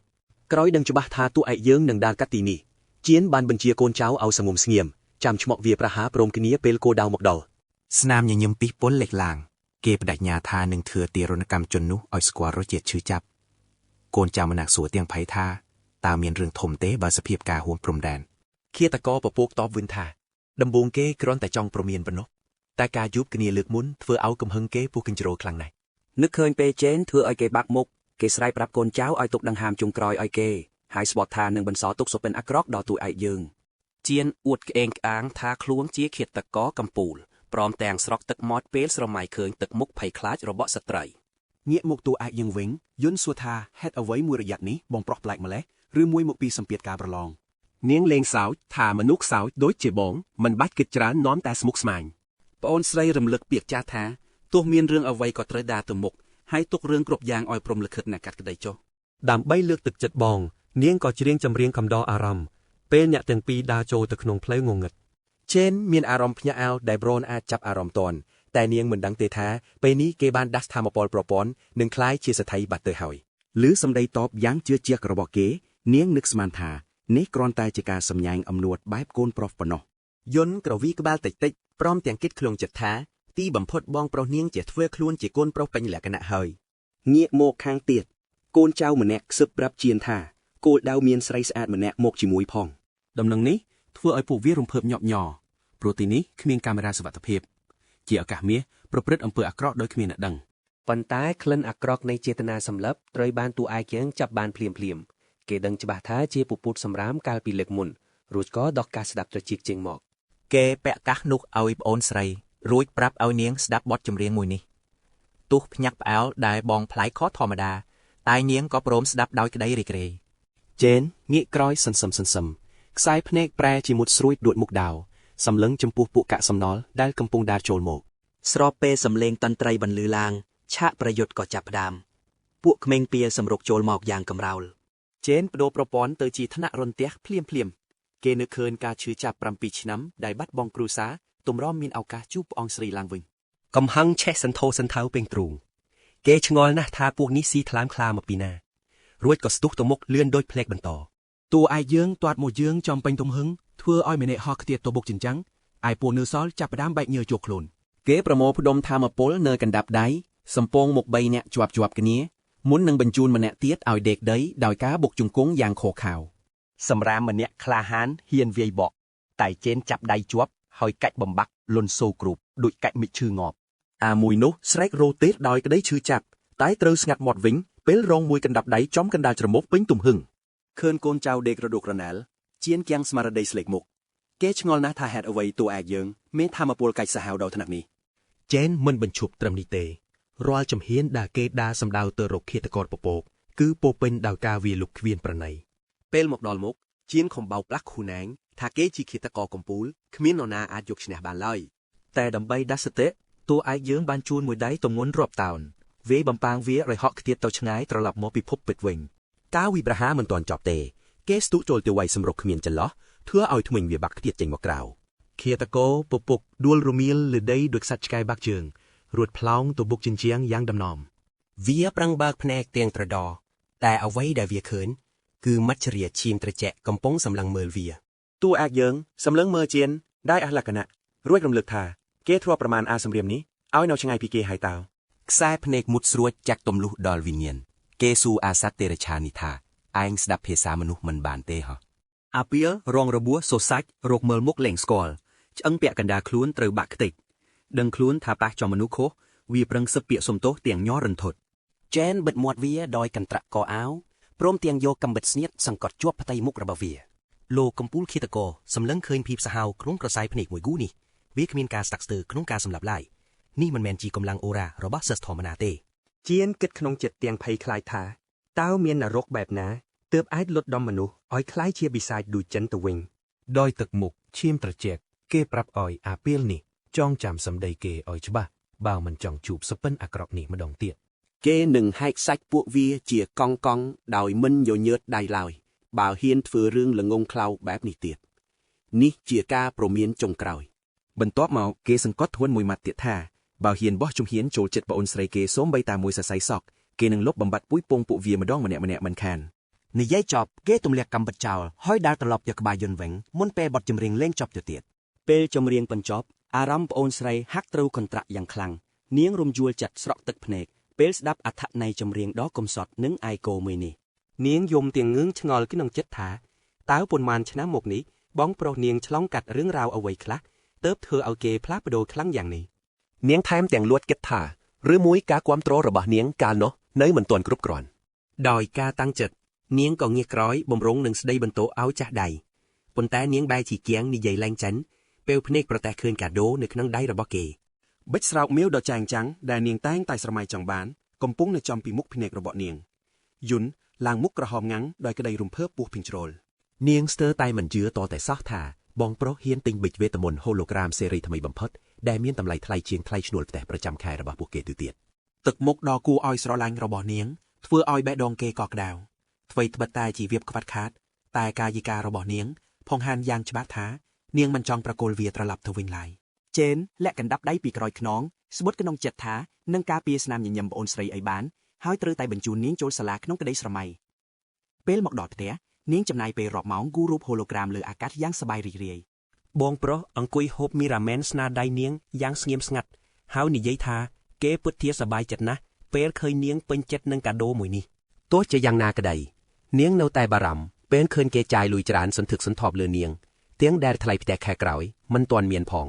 គេញញឹមពោពេញដោយភាពជឿជាក់ហើយប្រាប់នាងថាថ្លៃឈ្នួលផ្ទះសម្រាប់រយៈពេល1ឆ្នាំពេញត្រូវបានបង់រួចរាល់អស់ហើយ បងប្រុសអួតប្រាប់ថាការរកស៊ីតូចតាចជាមួយមិត្តភ័ក្តិកំពុងកាក់កបខ្លាំងប៉ុន្តែយុនឆ្លាតណាស់នាងសម្លឹងមើលគេដោយកែវភ្នែកពោពេញដោយការសង្ស័យ នាងច្បាស់ជាមិនជឿរឿងរកស៊ីដ៏ងាយស្រួលនេះទោះបីជាយ៉ាងណាក៏ដោយនាងក៏មិនចង់សួរដេញដោលគឺបន្តទៀតដែរនាងសឹងតែភ្លេចបាត់ទៅហើយថាតើវាមានរយៈពេលប៉ុន្មានយូរមកហើយដែលបងប្រុសនាងមិនបានសើចយ៉ាងសប្បាយចិត្តបែបនេះនាងទះស្មាគេធ្នមរួចធ្វើការស្នើសុំយ៉ាងសាមញ្ញមួយទោះបីជាគេកំពុងលួចធ្វើអ្វីក៏ដោយក៏ត្រូវតែចេះថែរក្សាសុខភាពខ្លួនឯងកុំឲ្យទ្រុឌទ្រោមងាកមកមើលអាងត្រីកញ្ចក់ដ៏ស្ងាត់ជាងងំវិញប្រធានទីនកំពុងប្រាប់ដំណឹងដ៏រន្ធត់មួយទៅកាន់ប្អូនជីដូនមួយរបស់គេគ្រូពេទ្យកំពូលប្រចាំទីក្រុងបានប្រកាសថាកំពូលឃាតកររងរបួសធ្ងន់ធ្ងររហូតហួសសមត្ថភាពព្យាបាលបាត់ទៅហើយអញ្ចឹងពាក់កណ្ដាលនៅក្នុងខ្លួនត្រូវបាក់ខ្ទេចខ្ទីមើលឡើងយល់ការដែលគេហ៊ានតតាំងជាមួយចិនគឺជារឿងមួយដែលប្រធាននឹកស្មានមិនដល់ទៅហើយប៉ុន្តែស្ថានភាពរាងកាយដ៏គួរឲ្យរន្ធត់គឺជារឿងដែលគួរឲ្យតក់ស្លុតជាងនេះទៅទៀតប្អូនជីដូនមួយរបស់គេបង្ហាញទឹកមុខយ៉ាងត្រជាក់ស្រេបនាងគ្រាន់តែខកចិត្តដែលចំនួនសិស្សឆ្នើមចូលរួមក្នុងក្រុមរបស់គេត្រូវធ្លាក់ចុះតែប៉ុណ្ណោះចំណែកឯប្រធានក៏ខូខៅមិនធម្មតាដោយគេតបវិញថាគេនឹងបញ្ចេញសមត្ថភាពបានល្អជាងនេះបើគ្មានអាតួអាយ៉ងបន្ទុកដ៏គួរឲ្យធន់នោះតាមមកលុកពេលនោះលោកពូនឹងជានាយកផ្នែកការងាររបស់បណ្ឌិតសភាក៏បានបន្លឺសម្លេងឡើងកងគួននិយាយរាយការណ៍យ៉ាងស្ងប់ស្ងាត់ពីសកម្មភាពរបស់តួឯកយឿនរបាយការណ៍ស៊ើបអង្កេតយ៉ាងល្អិតល្អន់ពីភាពចលាចលក្នុងពិធីចាត់ចំណាត់គណៈទីបំផុតបានធ្លាក់មកដល់ហើយលទ្ធផលនេះគឺច្បាស់ការ 100% ហើយចិនពិតជាមានចំណាត់ថ្នាក់ខ្ពស់ជាងប្រធានក្រុមប្រឹក្សាសិស្សមែនការលាតត្រដាងការពិតនេះធ្វើឲ្យអតីតសិស្សឆ្នាមភ្ញាក់ព្រឺតនឹកស្មានមិនដល់បុរសនោះក៏ថ្វល់ដំបួនម៉ានយ៉ាងម៉ឺងម៉ាត់ដោយប្រាប់ថាឪពុករបស់គេបានស្នើសុំដោយផ្ទាល់ឲ្យអនុប្រធានសម្ព័ន្ធមិត្តមកវាយតម្លៃការប្រឡងប្រយុទ្ធរបស់គេដូច្នេះគេត្រូវតែបញ្ចេញពន្លឺឲ្យចែងចាំងជាងគេទាំងអស់ក្នុងករណីដែលគេធ្វើមិនបានសម្រេចនាយកក៏បានស្នើឡើងនៅផែនការបំរុងមួយផ្សេងទៀតក្មេងស្រីសក់ពណ៌បៃតងដែលជាក្មួយស្រីសំណប់របស់លោកពូនឹងចេញមុខមកជួយទាញយកចំណាត់ថ្នាក់លេខ1សម្រាប់ក្រុមរបស់គេប៉ុន្តែប្រធានក្រុមប្រឹក្សាសិស្សបានបដិសេធសំណើនេះចោលភ្លាមដោយគ្មានការស្តាក់ស្ទើរគេអះអាងថាគេមិនទាន់បានបញ្ចេញធម៌ផលពិតប្រាកដរបស់គេនៅក្នុងពេលវាយតម្លៃនោះផងប្រធានទីងពោពេញដោយទំនុកចិត្តលើធម៌ផលដ៏លើសលប់របស់ខ្លួនហើយអះអាងថាគេនឹងក្តោបក្តាប់បណ្ឌិតសកាទាំងមូលដោយខ្លួនឯងត្រឡប់មកអន្តេវសិកដ្ឋានបណ្ឌិតសភាវិញកំឡោះសង្ហារបស់យើងកំពុងងូតទឹកសម្អាតខ្លួនក្រោយបញ្ចប់ការរត់ចម្ងាយ100ម៉ែត្រប្រចាំថ្ងៃជាមួយកាតាបស្វាយដ៏ធន់គេកំពុងផ្ចង់អារម្មណ៍លើគោលដៅតែមួយគត់នោះគឺការដណ្ដើមយកប្រាក់រង្វាន់$1 លានក្នុងការប្រឡងបញ្ចប់ការសិក្សាខាងមុខនេះជាឱកាសតែមួយគត់របស់គេក្នុងការសម្រេចកិច្ចព្រមព្រៀងជាមួយជីងជីនៃត្រកូលមីធាវដើម្បីសាងទំនាក់ទំនងពាណិជ្ជកម្មដ៏មានប្រយោជន៍ទៅវិញទៅមកនៅសល់តែប៉ុន្មានសប្តាហ៍ទៀតប៉ុណ្ណោះនឹងដល់ថ្ងៃប្រឡងគេផ្ដួលខ្លួនលើគ្រែមិនមែនដើម្បីសម្រាកទេតែដើម្បីបន្តហ្វឹកហាត់បង្កើនធម៌ពលសូម្បីតែនៅក្នុងពេលដេកលក់ក៏ដោយគេឈានជើងចូលទៅក្នុងចម្រុកបិសាចរបស់គេដោយមានប៉មវិញ្ញាណដ៏ធំសម្បើមរបស់ស្ដេចបិសាចឡានូឈរនៅចំពីមុខគេបោះជំហានឡើងចន្ទាដ៏វែងឆ្ពោះទៅកាន់ច្រកចូលដោយគ្មានញញើតអ្វីបន្តិចសោះឡើយការវិតម្លៃលើកដំបូងរបស់គេជាមួយថ្នាក់ស្ដេចឆ្កែចចកភ្នូគឺទទួលបានចំណាត់ថ្នាក់កម្រិតមធ្យមយ៉ាងសម្រុំមួយយ៉ាងវិញទៀតធម៌ពលដ៏មហាសាលនៃថ្នាក់ពិសាចអវិជ័យរបស់គេបានផ្ទុះកក្រើករហូតធ្វើឲ្យប្រព័ន្ធគ្រប់គ្រងកាំងដាលេងរួចសម្បីតែបេះដូងពិសាចក៏មិនអាចបែងចែកសក្តានុពលពិតប្រាកដរបស់វាបានច្បាស់លាស់ដែរវិធីតែមួយគត់ដើម្បីវិតម្លៃថ្នាក់ដែលនៅសេសសល់គឺច្បាស់ជាមានតែលើសមរភូមិប៉ុណ្ណោះគេដោះសោបើកបំវិញ្ញាណហើយសម្រាប់ចាត់សាកលបងធម៌ពលផ្ទាល់របស់ពួកគេនៅលើសមរភូមិប្រយុទ្ធតែម្ដងគេឈានជើងចូលទៅខាងក្នុងដោយការចង់ដឹងចង់ឃើញថាតើពណ៌មួយនេះនឹងមានការសាកល្បងដល់ព្រៃផ្សៃបែបណាត្រៀមចាំទទួលគេទៅទិដ្ឋភាពនៅខាងក្នុងធ្វើឲ្យគេបើកភ្នែកធំដោយការភ្ញាក់ផ្អើលយ៉ាងខ្លាំងគេដឹងខ្លួនថាត្រូវវង្វេងចូលមកក្នុងវិមាត្រដ៏ចម្លែកមួយដោយកំពុងឈរនៅលើភពពណ៌សដ៏ធំសម្បើមអណ្ដែតកណ្ដាលលំហអាកាសគ្រាន់តែបោះជំហានបានមួយជំហានភ្លាមគេក៏ដួលលុតជង្គង់ចោះភ្លាមស្ទើរតែទប់ខ្លួនឲ្យឈរត្រង់លែងចង់ជាប់ទៅហើយនៅក្នុងដែនដីតារាធ្លាកនេះទន្យាផែនដីគឺខ្លាំងជាងផែនដីធម្មតាដល់ទៅ10ដងហើយចែនអាចដឹងពីសម្ពាធដ៏ធ្ងន់សង្កត់យិនរហូតដល់ឆ្អឹងងាកទៅខាងក្រោយទ្វារច្រកចូលប៉មបានរលាយបាត់ស្រមោលគ្មានសល់គេដឹងច្បាស់ណាស់ថាគេត្រូវតែសម្លាប់មេគឺឲ្យបានដើម្បីបើកទ្វារចេញទៅវិញមុនពេលមានសត្វចម្លែកកាចសាហាវមកលួចវាយប្រហារគេត្រូវតែឆាប់សម្របខ្លួននិងពង្រឹងស្មារតីឲ្យបានលឿនបំផុតប៉ុន្តែតៅខ្មោចដែលកំពុងដើរក្រវែលរកចំណីនៅក្បែរនោះហាក់ដូចជាមិនព្រមទុកពេលវេលាឲ្យគេដកដង្ហែវបានស្រួលនោះឡើយក្នុងស្ថានភាពតច្រកឆែនក៏បានផ្លាស់ប្ដូរទៅជាទម្រង់អំណាចរុនតេះក្នុងមួយប៉ាក់ព្រិចភ្នែក สัตว์ตอนุสตุโจเมาอย่างกายสาหาวแต่เก๋เก็ดพดดอยประพัดประพาวรวดก็จักทุมลุสมาระบอเวีย សត្វចម្លែកគ្រោះហឹមតែការវាយប្រហារនេះគ្មានន័យសោះព្រោះវាមិនចំចំណុចខ្សែរបស់វា គេដឹងខ្លួនភ្លាមថារាងកាយនិងការវាយប្រហាររបស់គេគឺយឺតយ៉ាវខ្លាំងនៅក្នុងទំនាងផែនដីដ៏ធ្ងន់នេះ តោបិសាចសង្កត់គេជាប់នឹងដីរៀបនឹងត្របាក់ស៊ីគេទៅហើយដែលបញ្ជាក់ថាពួកវាស៊ំនឹងទំនាយនេះខ្លាំងណាស់ គេបណ្ដោយឲ្យវាខំដៃបន្តិចសិនមុននឹងបដូរភ្លាមទៅកាន់អំណាចបិសាចអវជ័យ ការផ្លាស់ប្ដូរនេះផ្ដល់នៅថែមពលថ្មីមួយទៀតគេและបងលបឿនដើម្បីទទួលបានកម្លាំងមហាសាលសម្រាប់ការប្រយុទ្ធសាច់ប៉ះសាច់ អំណាចថ្មីនេះបានសង្កត់ក្បាលសត្វចម្លែកនោះជាប់ហើយបង្វែរស្ថានភាពមកយកព្រៀបវិញភ្លាម សមត្ថភាពគ្រប់គ្រងទំនាងរបស់រាક્ષសាពិតជាមានប្រយោជន៍មិនអាចកាត់ថ្លៃបានឡើយនៅពេលនេះ ទំនាងគុណនឹង3ជាន់បង្កើតជាកម្លាំងសង្កត់ដ៏គួរឲ្យខ្លាចឆែនមិនប្រណីដីឡើយគេកុំតិចតោបិសាចនោះផ្ទប់ទៅនឹងដីតែម្ដង បន្ទាប់ពីការប្រយុទ្ធចប់គេក៏ដេកស្ទុកស្ទឹងនៅលើដីដើម្បីដកដង្ហើមយកកម្លាំងវិញប្រព័ន្ធលេបត្របាក់លោតសារឡើង level គួរឲ្យភ្ញាក់អើលប្រព័ន្ធក៏បានបញ្ជាក់ថាអំណាចនីមួយៗសុទ្ធតែមានចំណាត់ផ្នែកផ្កាយ ចំនួនផ្កាយកាន់តែច្រើនអំណាចដែលទទួលបានពេលបដូរទម្រង់ក៏កាន់តែខ្លាំងក្លាទៅតាមនឹងដែរ រក្សាស្ថាននរកមានផ្កាយច្រើនជាងគេតែទោះជាយ៉ាងណាគេស្ទើរតែបាត់បង់ជីវិតទៅហើយពេលតទល់នឹងតបិសាចកម្រិត B អំបញ្ញមិញ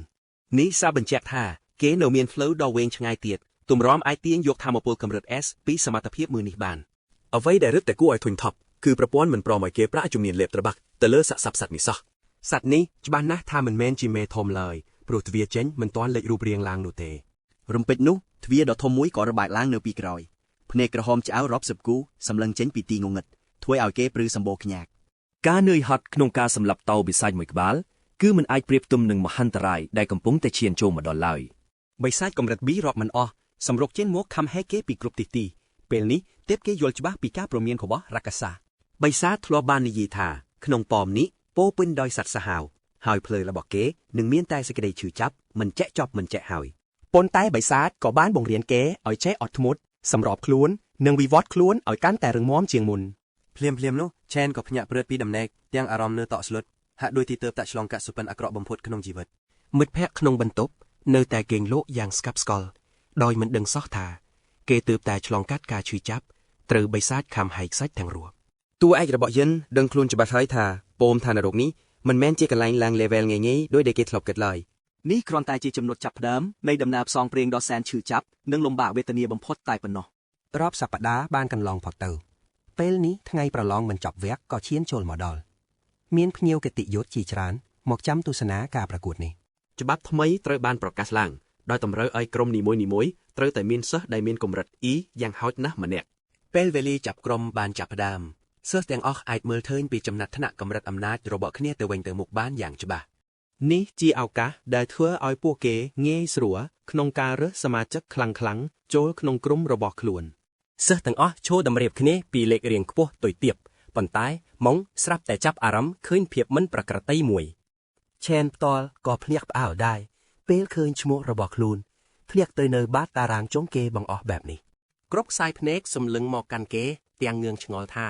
ហេតុអ្វីអ្នកដែលមានធម៌ពលកម្រិត S បែរជាមានឈ្មោះនៅចុងគេទៅវិញពួកសិស្សដែលចំណានក៏ឆ្លៀតឱកាសបញ្ចែកបញ្ជើទាំងជឿជាក់ថាការវាយតម្លៃកម្រិតអំណាចរបស់គេពីមុនគឺជាកំហុសរបស់ប្រព័ន្ធ ទោះយ៉ាងណាពួកគេក៏មិនអាចប្រកែកបានដែរថាកម្លាំងរបស់គេគឺពិតប្រាកដហើយការយកគេចូលក្រុមច្បាស់ជាធ្វើឲ្យពិន្ទុកើនឡើងមិនខានប្រធានក្រុមប្រឹក្សាទីងឈរស្ងៀមស្ដាប់ពាក្យចចាមអារ៉ាមដែលនិយាយថាឆែនកំពុងស្ដាយក្រោយដែលហ៊ានបដិសេធសំណើរបស់ខ្លួន អ្នកដែលនៅពីក្រោយខ្នងនៃរឿងដ៏ស្មោករោគនេះគឺគ្មាននរណាក្រៅពីពូរបស់គេឈ្មោះកុងស្វានោះឡើយ មនុស្សអាក្រក់នេះគិតថាគ្មានអ្នកណាព្រមយកតួឯកយកចូលក្រុមទេពេលឃើញចំណាត់ថ្នាក់ទាបបែបនេះផែនការអាក្រក់របស់វាគឺសាមញ្ញបំផុត ប្រសិនបើឆែនមិនអាចចូលរួមប្រកួតបានគេក៏គ្មានឱកាសអាចយកឈ្នះក្រុមរបស់ប្រធានសិស្សបាននោះដែរ ងាកទៅមើលប្រហែលម៉ោងមុនតិចសិស្សពេញមួយថ្នាក់ដណ្ដើមគ្នាអង្វរសុំចូលរួមក្នុងក្រុមរបស់ប្រធាន ទីងពួកគេខំប្រឹងយកចិត្តគ្រប់យ៉ាងតែត្រូវបានបដិសេធដោយប្រាប់ថាគេត្រូវការសមាជិកតែម្នាក់ទៀតប៉ុណ្ណោះត្រឡប់មកបច្ចុប្បន្នវិញ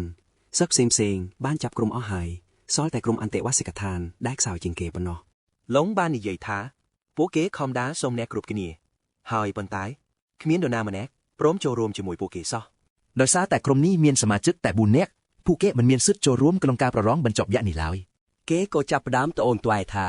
ការធ្លាក់ចំណាត់ថ្នាក់របស់ឆេនគឺពិតជាគួរឲ្យសង្ស័យមែនទែនដែលធ្វើឲ្យគេបាត់បង់សិទ្ធិប្រកួតបែបនេះ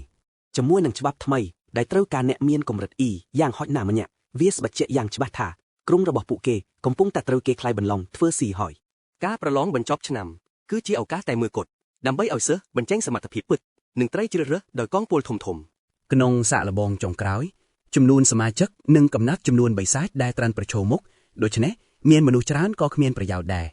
នេះហើយជាមូលហេតុដែលគ្មាននរណាចង់ចាប់ដៃគូជាមួយអ្នកខ្សោយព្រោះវានឹងក្លាយជាបន្ទុកដ៏ធ្ងន់ធ្ងរប៉ុណ្ណោះកាន់តែអាក្រក់ទៅទៀតសិស្សចំណាត់ថ្នាក់ទៀតបំផុតទាំង3នាក់គឺនៅបន្ទប់តែមួយដែលធ្វើឲ្យពួកគេត្រូវគេរើសអើងយ៉ាងខ្លាំងពេលនោះសិស្សម្នាក់បានស្រែកហៅស៊ូដោយប្រាប់គេថាក្រុមរបស់ពួកគេខ្វះតែមនុស្សម្នាក់ទៀតប៉ុណ្ណោះជននោះព្យាយាមបញ្ជាប់បញ្ជូលដោយនិយាយថាគេប្រកាសជាមិនចង់ប្រឡងធ្លាក់ដោយសារតែនៅក្រុមគុនចាស់ក្នុងបន្ទប់នោះជេនដឹងច្បាស់ថាបើស្ថានភាពនៅតែបែបនេះពួកគេច្បាស់ជាត្រូវគេបោះបង់និងគ្មានឱកាសបានប្រកួតឡើយប៉ុន្តែមេបន្ទប់បានបដិសេធយ៉ាងដាច់អហង្ការហើយប្រកាសថាគេនឹងមិនបោះបង់មិត្តរួមបន្ទប់ជាដាច់ខាតការបដិសេធនេះធ្វើឲ្យក្រុមនោះខឹងដារចេន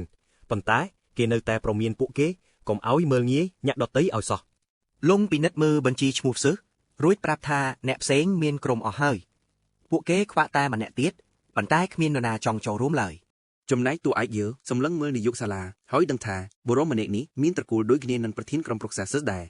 ឃើញទង្វើស្មោកគ្រោកនេះជេនគិតថាគង់គួនពិតជាចាត់ទុកគេជាសត្រូវធំមែនដោយមិនចុះចាញ់គេប្រកាសថានឹងចូលរួមប្រកួតឲ្យទាល់តែបានរួចបញ្ចេញធម៌ពលរន្ទះរបស់ខ្លួនដោយសារអ្នកផ្សេងហ៊ានបង្ហាញការស្អប់ខ្ពំយ៉ាងចំហទៅហើយ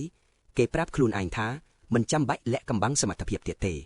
គេបញ្ចេញអូរ៉ាដ៏គួរឲ្យខ្លាចហើយឈានជើងទៅមុខធ្វើឲ្យគណៈកម្មការភ្ញាក់ផ្អើលយ៉ាងខ្លាំងនឹងធម៌ពលដ៏មហិមានេះសូម្បីតែមិត្តរួមបន្ទប់របស់គេក៏ចាប់ផ្ដើមឆ្ងល់ថាតើមានរឿងអ្វីកើតឡើងឲ្យប្រាកដវីរបុរសយើងនឹកឃើញថាសាលាអ្នកហ្វឹកហាត់ទាំងអស់មានច្បាប់ពិសេសមួយដើម្បីបង្កើតភាពប្រកួតប្រជែងសិស្សអាចតតាំងជាមួយអ្នកណាក៏បានគ្រប់ពេលទោះបីជាវាមើលទៅដូចជាការអួតអាងបន្តិចមែនប៉ុន្តែនេះជាវិធីតែមួយគត់ដើម្បីបង្ហាញភាពខ្លាំងនិងទទួលស្គាល់ក្នុងស្ថានភាពបែបនេះមនុស្សជាច្រើនប្រកាសជាបដិសេធមិនព្រមប្រយុទ្ធតាំងពីដំបូងមកលេះយ៉ាងណាមិញគេដឹងថាប្រធានក្រុមប្រសាសន៍នឹងមិនថយក្រោយឡើយដូច្នេះឲ្យតែគេអាចយកឈ្នះអសក់លឿងនោះបានអ្នកគ្រប់គ្នាច្បាស់ជាចង់ចូលក្រុមគេមិនខានភ្លាមនោះមានក្មេងស្រីម្នាក់លេចមកនៅមាត់ទ្វារហើយស្រែកសួរតួឯកយន្តថាតើគេនៅត្រូវការសមាជិកក្រុមម្នាក់ទៀតដែរទេនាងនិយាយបន្តថានាងក៏ចង់ចូលរួមការប្រឡងបញ្ចប់ឆ្នាំនេះដូចគ្នាអនុប្រធានខេនថានាងឈានដល់កម្រិតភួរតាំងពីអនុវិទ្យាល័យមកលេះដូច្នេះនាងនឹងមិនធ្វើឲ្យគេខកចិត្តឡើយមិត្តរួមបន្ទប់របស់គេភ្ញាក់អោលយ៉ាងខ្លាំងហើយឆ្ងល់ថាហេតុអ្វីគេអាចទាក់ទាញស្រីស្អាតបែបនេះឲ្យមកចូលរួមជាមួយបានចុងនិងទីងមើលមុខគ្នាដោយភាពងឿងឆ្ងល់ចំណែកនាយកសាលាវិញស្ទើរតែឆ្លក់ទឹកស្លាប់ទៅហើយ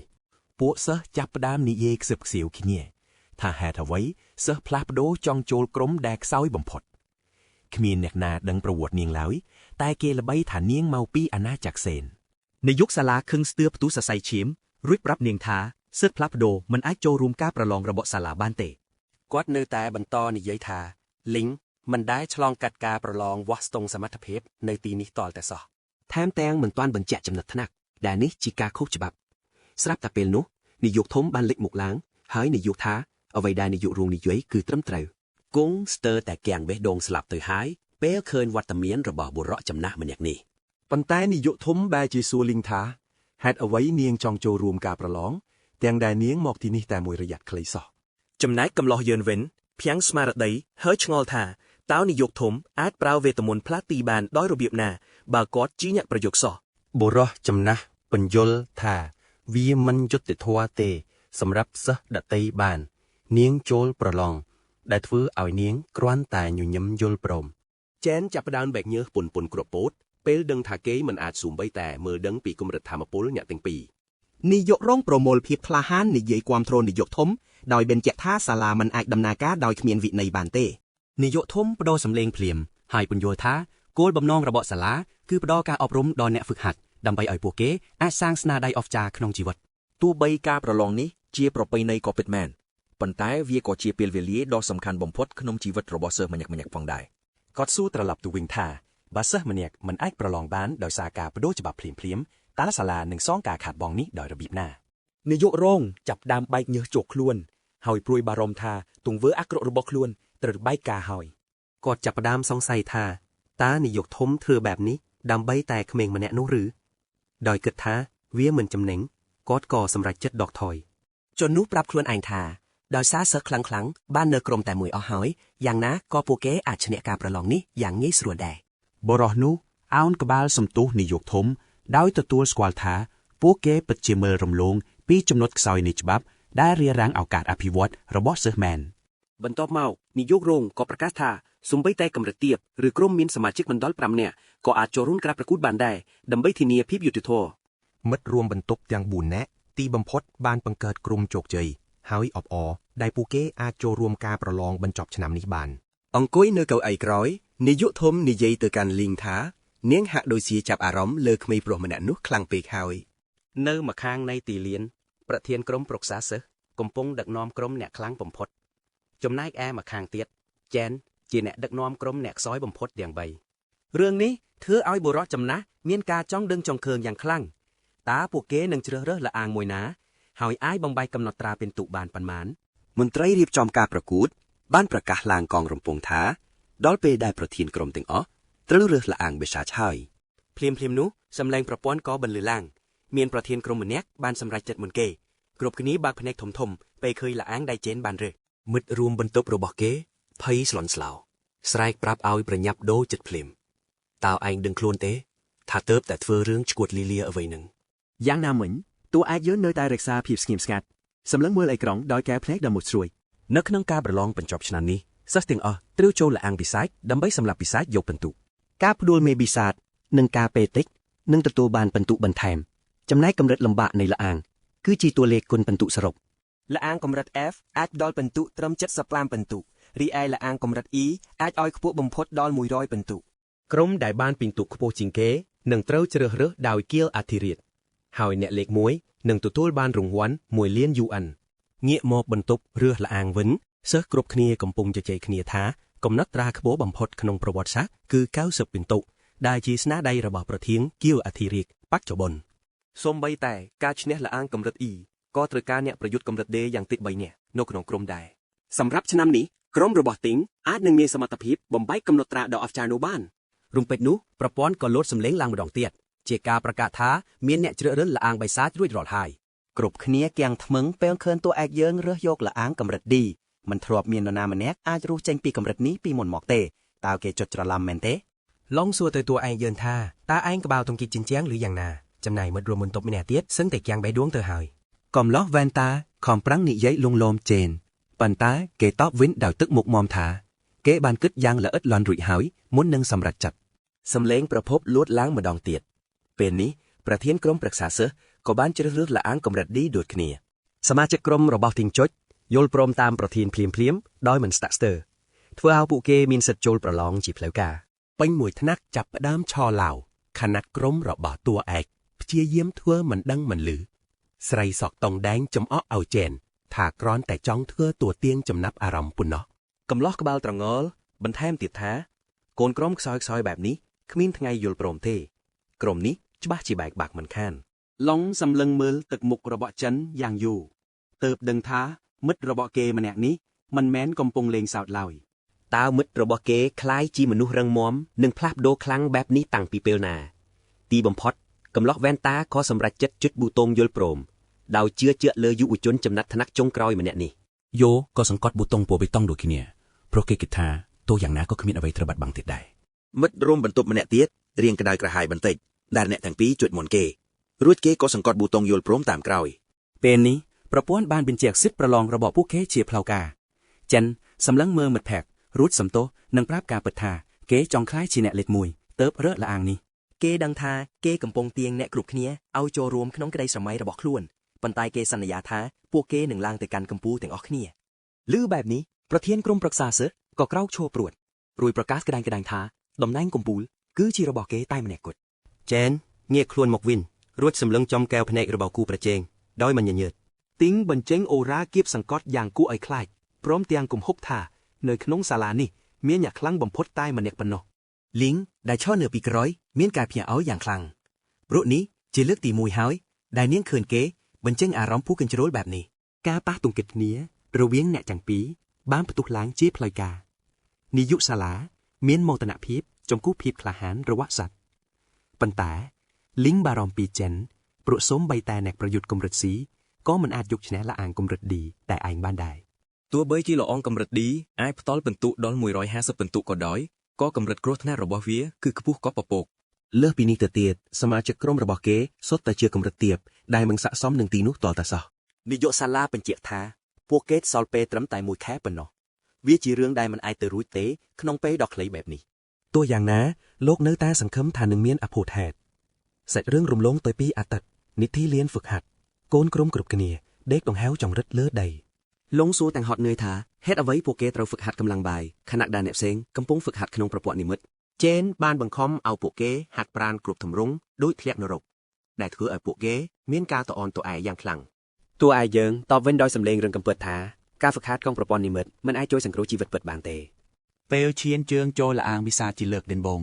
ការភ័យខ្លាចនឹងធ្វើឲ្យខួរក្បាលទទេស្កាត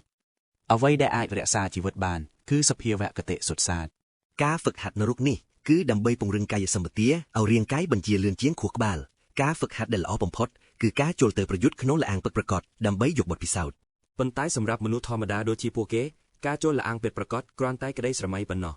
មានតែពូជអ្នកអភិជនទេទើបមានឱកាសបែបនេះ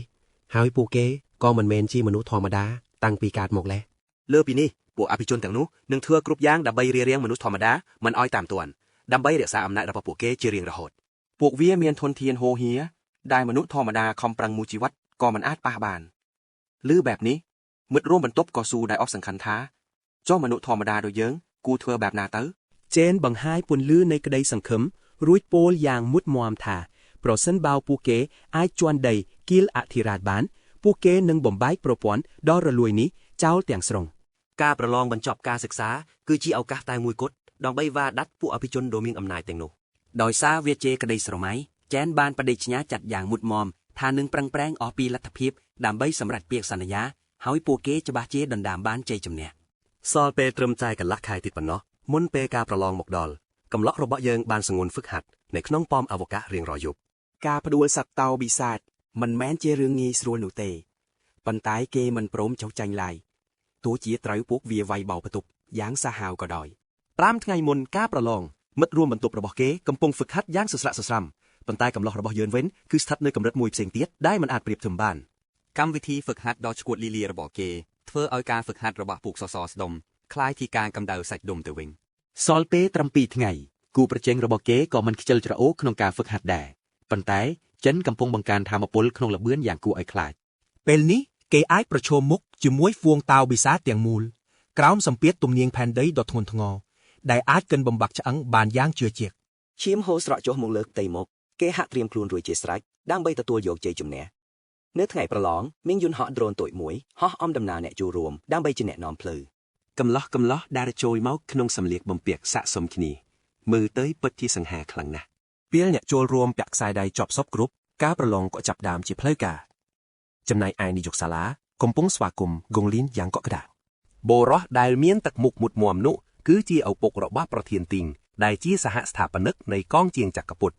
សិស្សានុសិស្សមិនអាចដកខ្សែភ្នែកបានឡើយពេលឃើញមេដឹកនាំរងកងជាងចក្រពត្តិពួកគេសម្លឹងមើលគាត់ហាក់ដូចជាសត្វចម្លែកចេញពីសួនសត្វ ក្តីចង់ដឹងចង់ឃើញរបស់ពួកគេកាន់តែពុះកញ្ជ្រួលពេលឃើញសហស្ថាបនិកកងជាងនិងនាយកសាលាស្វាគមន៍រថយន្តទំនើបពណ៌សមួយគ្រឿង បុរសសក់ក្រហម Charles Cavendish ឈានជើងចេញពីរថយន្តយ៉ាងស្ងប់ស្ងាត់ពួកសិស្សភ្ញាក់ផ្អើលយ៉ាងខ្លាំងប្រញាប់ណាក៏ស្គាល់អនុប្រធានសម្ព័ន្ធកងជាងពិភពលោកដែរ បុគ្គលដែលមានឋានៈខ្ពង់ខ្ពស់បែបនេះជាទូទៅមិនដែលលេចមុខនៅម្ដុំនេះជាដាច់ខាតនៅក្នុងបន្ទប់ VIP នាយកបានជម្រាបភ្ញៀវកិត្តិយសថាមានក្រុមចំនួន23កំពុងប្រកួតក្នុងរូមបិសាចកម្រិត A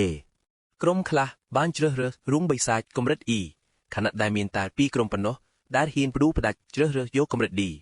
លេខាធិការសម្ព័ន្ធគ្រីតមានការភ្ញាក់ផ្អើលយ៉ាងខ្លាំងដែលសិស្សហ៊ានសម្រេចចិត្តប្រថុយប្រឋានបែបនេះ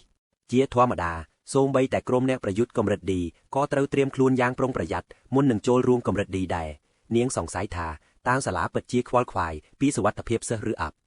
លើការព្រួយបារម្ភនេះនាយកសាលាបានបកស្រាយយ៉ាងស្ងប់ស្ងាត់ថាសិស្សានុសិស្សយល់ច្បាស់ណាស់ពីអ្វីដែលពួកគេបានជ្រើសរើស គាត់បញ្ជាក់យ៉ាងច្បាស់ថាអ្នកប្រើប្រាស់ធម៌ពល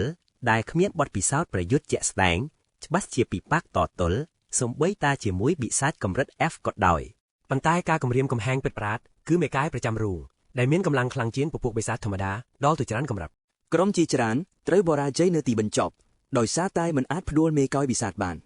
ទោះយ៉ាងណាក៏ដោយស្ថានភាពនៅក្នុងរូងកម្រិត A គឺខុសគ្នាស្រឡះ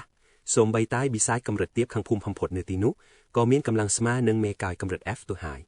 នេះគឺជាការពិតដ៏ឃោរឃៅមួយដែលសិស្សានុសិស្សច្រើនតែត្រូវរៀនសូត្រតាមរយៈបទពិសោធន៍ដ៏ជូរចត់ លេខាធិការសម្ព័ន្ធសួរថាតើមានវិធានការសុវត្ថិភាពដែរឬទេពេលស្ថានភាពប្រែជាគ្រោះថ្នាក់នាយកសាលាអះអាងថាសាលាតែងតែផ្ដល់តម្លៃយ៉ាងជ្រាលជ្រៅចំពោះសិស្សឆ្នើមរបស់ខ្លួនជានិច្ច ដើម្បីធានាសុវត្ថិភាពសិស្សានុសិស្សអ្នកចម្បាំងមកពីកង់ជាងចក្រពត្តិត្រូវបានរៀបចំឲ្យយាមកាមនៅខាងក្រៅរូងរៀងៗខ្លួនដើម្បីត្រៀមខ្លួនជួយសង្គ្រោះក្នុងករណីមានរឿងអាក្រក់កើតឡើងលើសពីនេះទៅទៀតខ្សែដៃដែលសិស្សម្នាក់ពាក់អាចទាញពួកគេចេញមកក្រៅភ្លាមៗប្រសិនបើពួកគេសុំចុះចាញ់ឬជីវិតកំពុងជួបគ្រោះថ្នាក់ក្រោយពេលស្ដាប់ឮនារីម្នាក់នោះនៅតែសង្ស័យថាតើសាលាមានសិស្សមានទេពកោសល្យគ្រប់គ្រាន់ដើម្បីប្រកួតប្រជែងក្នុងរូងកម្រិត D ដែរឬទេនាងលួចគិតក្នុងចិត្តថាតើក្រុមទាំងនោះអាចទប់ទល់បានយូរប៉ុណ្ណាទៅប៉ុន្តែនាយកសាលាជឿជាក់ថាពួកក្មេងៗបង្កបញ្ហានៅកម្រិត E ច្បាស់ជារត់ចេញមកទាំងទឹកភ្នែកចេះជាមិនខានងាកមកមើលគុកងងឹតកម្រិត D វិញដែលពោពេញទៅដោយដើមឈើយ៉ាក់គ្របដណ្ដប់ដោយទឹកកកដ៏ក្រាស់ឃ្មឹកមិត្តរួមបន្ទប់របស់ចែនកំពុងបង្ហាញក្តីភ័យខ្លាចយ៉ាងច្បាស់អ្នកណាក៏រន្ធត់ដែរពេលឃើញសត្វចម្លែកដ៏គួរឲ្យខ្លាចដែលមើលទៅដូចជាកូនកាត់រវាងសត្វប្រចៀវនិងសត្វស្វាគេប្រញាប់ព្រមានក្រុមរបស់ខ្លួនថាបិសាចទាំងនោះនឹងហក់ចុះមកវាយប្រហារគោដៅក្នុងមួយប៉ុបព្រឹកភ្នែកដូច្នេះពួកគេត្រូវតែប្រុងប្រយ័ត្នឲ្យបានខ្ពស់ស្រាប់តែហ្វូងសត្វប្រចៀវស្វាបិសាចបានហោះឆាប់ចុះមកសម្ដៅពួកបេកចិនតែម្ដងគួរឲ្យភ្ញាក់កំឡោះទាំងអស់អាចគេចផុតពីការវាយប្រហារដ៏លឿនដោយភ្លេកបន្តរបស់បិសាចយ៉ាងប្រថុយប្រថានខណៈដែលពួកគេកំពុងអភ័យដែលអាចគេចផុតពីការវាយប្រហាររបស់បិសាចកម្រិត D រឿងដ៏គួរឲ្យឈ្គក់លីលាជាងនេះក៏បានតាក់ទាញចំណាប់អារម្មណ៍របស់ពួកគេកំឡោះរបស់យើងកំពុងឈរយ៉ាងស្ងប់ស្ងាត់ជាមួយនឹងដាវភ្លេចបន្តនៅកណ្ដាលដៃដោយមានសាកសពបិសាចជាច្រើនដេកស្លាប់ពាក់ពេញក្រោមជើងរបស់គេបញ្ជាឲ្យសមាជិកក្រុមការពារជីវិតខ្លួនឯងសិនព្រោះពួកគេមិនទាន់មានកម្លាំងគ្រប់គ្រាន់ទេរីឯរឿងផ្សេងទៀតទុកឲ្យគេជាអ្នកចាត់ការចុះភ្លាមនោះប្រជៀវស្វាបិសាចមួយក្បាលទៀតបានស្ទុះមកវាយប្រហារក្នុងល្បឿនយ៉ាងលឿនប៉ុន្តែពួកគេអាចគេចផុតក្នុងពេលប្រគេកប្រកិតបំផុតសៀនហ្សូស្រាប់តែដឹងខ្លួនថាតួឯករបស់យើងពិតជាបានបង្ខំឲ្យពួកគេហ្វឹកហាត់កាយវិការនិងល្បឿនយ៉ាងសាហាវដើម្បីឲ្យពួកគេអាចរស់រានមានជីវិតពេលប្រឈមមុខជាមួយបិសាចបែបនេះសូខាំថ្មីងសង្កត់ចិត្តព្រោះកន្លងមកគេតែងតែតាំងខ្លួនឯងថាជាស្ដេចប្រចាំអន្តេវាសិកដ្ឋានប៉ុន្តែពេលនេះស្ដេចអង្គនេះគ្មានជំរឿអ្វីក្រៅពីពឹងផ្អែកលើមិត្តរួមបន្ទប់ដ៏ធម្មតាម្នាក់នេះទេក្នុងពេលជាមួយគ្នានេះជេនបានកំចាត់ស្វាបិសាចដាក់នៅសល់យ៉ាងរលីងពួកវាហោះឆាបចុះមកវាយប្រហារគេជាបន្តបន្ទាប់ប៉ុន្តែផ្លូវដាវដ៏រហ័សឆែនកាប់ផ្ដាច់វិញ្ញាណពួកវាមុនពេលពួកវាដឹងខ្លួនថាត្រូវប្រព័ន្ធផ្ដាច់ជីវិតទៅហើយមេអន្តេវាសិកដ្ឋានឆោធៀគីបគេធ្លាប់តែឮមកលងសសើពីភាពខ្លាំងរបស់ឆេនតែនេះជាលើកទី1ហើយដែលបានឃើញផ្ទាល់ភ្នែកក្នុងកែវភ្នែកគេឆែនមិនមែនត្រឹមជាសិស្សធម្មតាទេតែជាមេតបដែលឆ្លងកាត់សង្គ្រាមរាប់រយសមរភូមិខណៈការកាប់សម្លាប់នៅតែបន្តភ្លើងច្រណែនក៏ចាប់ផ្ដើមឆេះឡើងពេលឃើញកិត្តិនាមរបស់វីរបុរសយើងហក់ឡើងខ្ពស់ស្រាប់តែបិសាចមួយក្បាលលោតចេញពីជ្រុងងងឹតវាប្រហារពីក្រោយខ្នងធ្វើឲ្យគេស្ទើរតែរងទុកមិនទាន់អណ្ដាតភ្លើងឆាបឆេះពេញបាតដៃគេស្ទុះទៅចាប់ជើងបិសាចនោះរួចស្រែកបញ្ជាទៅកាន់មិត្តរួមក្រុមឈប់ធ្វើជាបន្ទុកទៀតទៅប្រមូលស្មារតីឡើងវិញមិនមែនមានតែឆែនទេដែលត្រីប្រឡងបញ្ចប់ឆ្នាំនោះគ្រប់គ្នាភាំងនឹងស្មារតីតស៊ូនេះដោយទទួលឥទ្ធិពលផ្លូវចិត្តសាងជោក៏បញ្ចេញវេទមន្តចំណងវល័ករឹតឆ្អឹងបិសាចប្រជៀវស្វាបានសម្រេចតែនឹកស្មានមិនដល់បិសាចនោះកន្ត្រាក់ផ្ដាច់វល់ភ្លាមរួចទាត់ជូរមួយជើងហោះខ្ទាតទៅក្រោយឡុងមិនបងអង្គយូក៏បញ្ចេញវេទមន្តពពោះខ្យល់កកប៉ុន្តែវាត្រឹមតែធ្វើឲ្យចលនាបិសាចយឺតជាងមុនបន្តិចប៉ុណ្ណោះគ្មានជំរឿផ្សេងទេពួកគេសម្រាប់ចិត្តវាយពិហារចូលគ្នាកម្លាំងសាមគ្គីបានចាក់សោបិសាចមុតគ្រាពួកគេស្រែកប្រាប់មេអន្តេវាសិកដ្ឋានឲ្យក្តោបឱកាសមាសនេះភ្លាមគ្រាប់ភ្លើងមហាប្រឡ័យត្រីប្រមូលផ្ដុំវាបាញ់ចំគោលដៅពេញទំហំតែបែរជាឆេះត្រឹមរោមទី3សរសៃទៅវិញគេបាញ់គ្រាប់ភ្លើងបន្តបន្ទាប់ឥតឈប់ប៉ុន្តែនៅតែមិនអាចផ្ដួលបិសាចនេះបានចំណែកសានជូនិងឡុងចិត្តអស់ថាមពលរលីងទៅហើយលាក់កម្លាំងលែងបានទៀតហើយ មេអន្តេវ៉ាសិកឋានប្រមូលថាមពលចុងក្រោយបាញ់គ្រាប់ភ្លើងមហាវិនាសចំកណ្ដាលមុខពិសាចបង្កជាបន្ទុះយ៉ាងកក្រើក ពេលផ្សែងរលត់សាបសូន្យអ្វីដែលសេសសល់គឺត្រឹមតែគ្រោងឆ្អឹងខ្លោចខ្មៅប៉ុណ្ណោះ Drone ប្រកាសភ្លាមថាពួកគេបានកម្ចាត់បិសាចប្រជាស្វាកម្រិត D ដោយជោគជ័យហើយ ទាំង3នាក់ដួលដេកផ្ទាល់ដីអស់កម្លាំងពីខ្លួនពួកគេរំភើបញាប់ញ័រដែលអាចសម្លាប់បិសាចកម្រិត D ដោយកម្លាំងខ្លួនឯង ឆេនដើរមកជិតតឹងភ្ញាក់អោលបន្តិចពួកគេក៏ស្ទុះស៊ូភ្លាមថាតើគេបានឃើញសកម្មភាពដ៏អស្ចារ្យអំបញ្ញមិញឬអត់ បិសាចបន្សល់ទុកនៅឆ្អឹងម្រាមដៃមួយជាវត្ថុរង្វាន់ខណៈជូអួតក្អេងក្អាងថាការសម្លាប់វាគ្រាន់តែជារឿងកំពឹកកប៉ុកប៉ុណ្ណោះ ឆេនញញឹមអបអរសាទរមិនយូរប៉ុន្មាន Drone ក៏ប្រកាសថាបិសាចក្នុងលាអាងទាំងមូលត្រូវបានបោះសម្អាតគ្មានសល់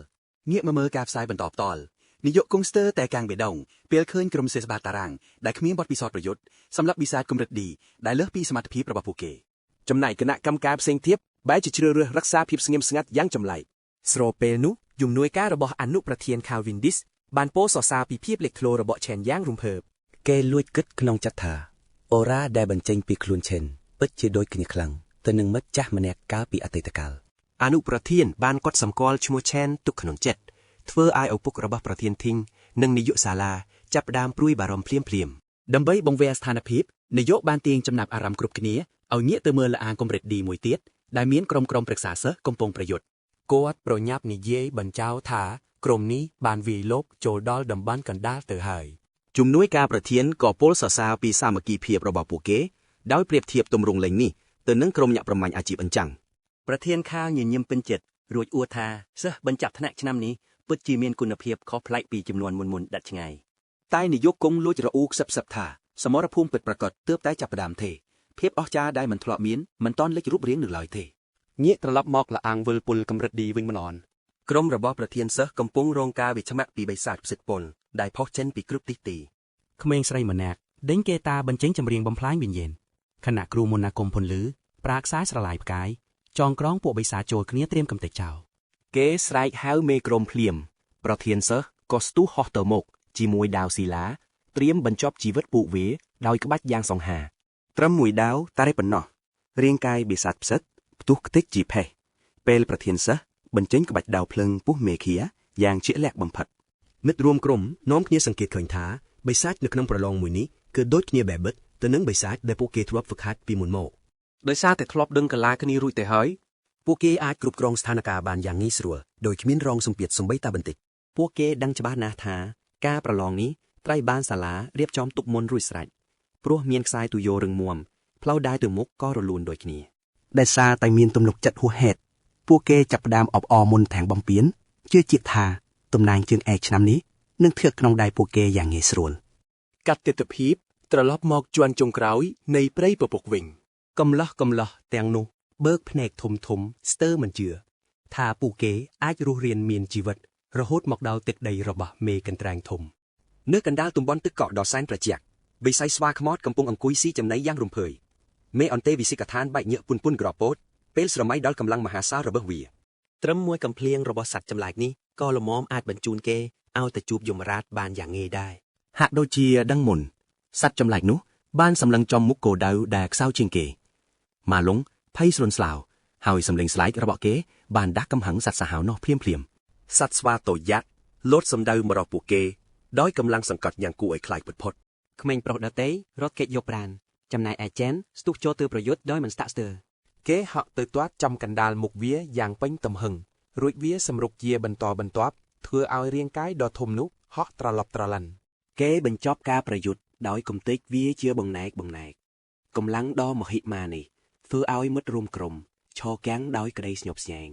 ទោះយ៉ាងណាចែនមានអារម្មណ៍ធុញថប់ព្រោះសំបីតែបិសាចកម្រិត D ក៏មិនអាចផ្ដល់បទពិសោធន៍គ្រប់គ្រាន់ដល់គេឯរបស់ដែលធ្លាក់មកក៏គ្មានអ្វីគួរឲ្យចាប់អារម្មណ៍ស្រាប់តែពេលនោះគេឮសំឡេងមិត្តរួមក្រុមស្រែកឡើងដោយក្តីរំភើបថាពួកគេរកឃើញត្បូងម៉ាណាដ៏ធំមើលទៅសត្វស្វាយយ៉ាស់នោះបានលាក់ទុកត្បូងទាំងនេះនៅក្នុងគល់ឈើប្រហោងមិត្តភ័ក្តិរបស់គេស្រក់ទឹកមាត់នឹងកំណប់នេះហើយលោកដៃទៅយកត្បូងភ្លាមចែនស្រែកប្រាប់ឲ្យឈប់តែហួសពេលបាត់ទៅហើយគ្រាន់តែដៃប៉ះត្បូងម៉ាណាភ្លាមពន្លឺដ៏ចាំងចែងក៏ផ្ទុះឡើងត្រឹមប៉ុន្មានវិនាទីតំបន់ទាំងមូលត្រូវបានកោះគិតដោយទឹកកកសានស៊ូឡូនិងកាមេរ៉ាដ្រូន ត្រូវកក់ថ្មោងដោយខ្យល់ត្រជាក់កម្រិតអាកទិកងាកទៅបន្ទប់ VIP ឯនោះវិញ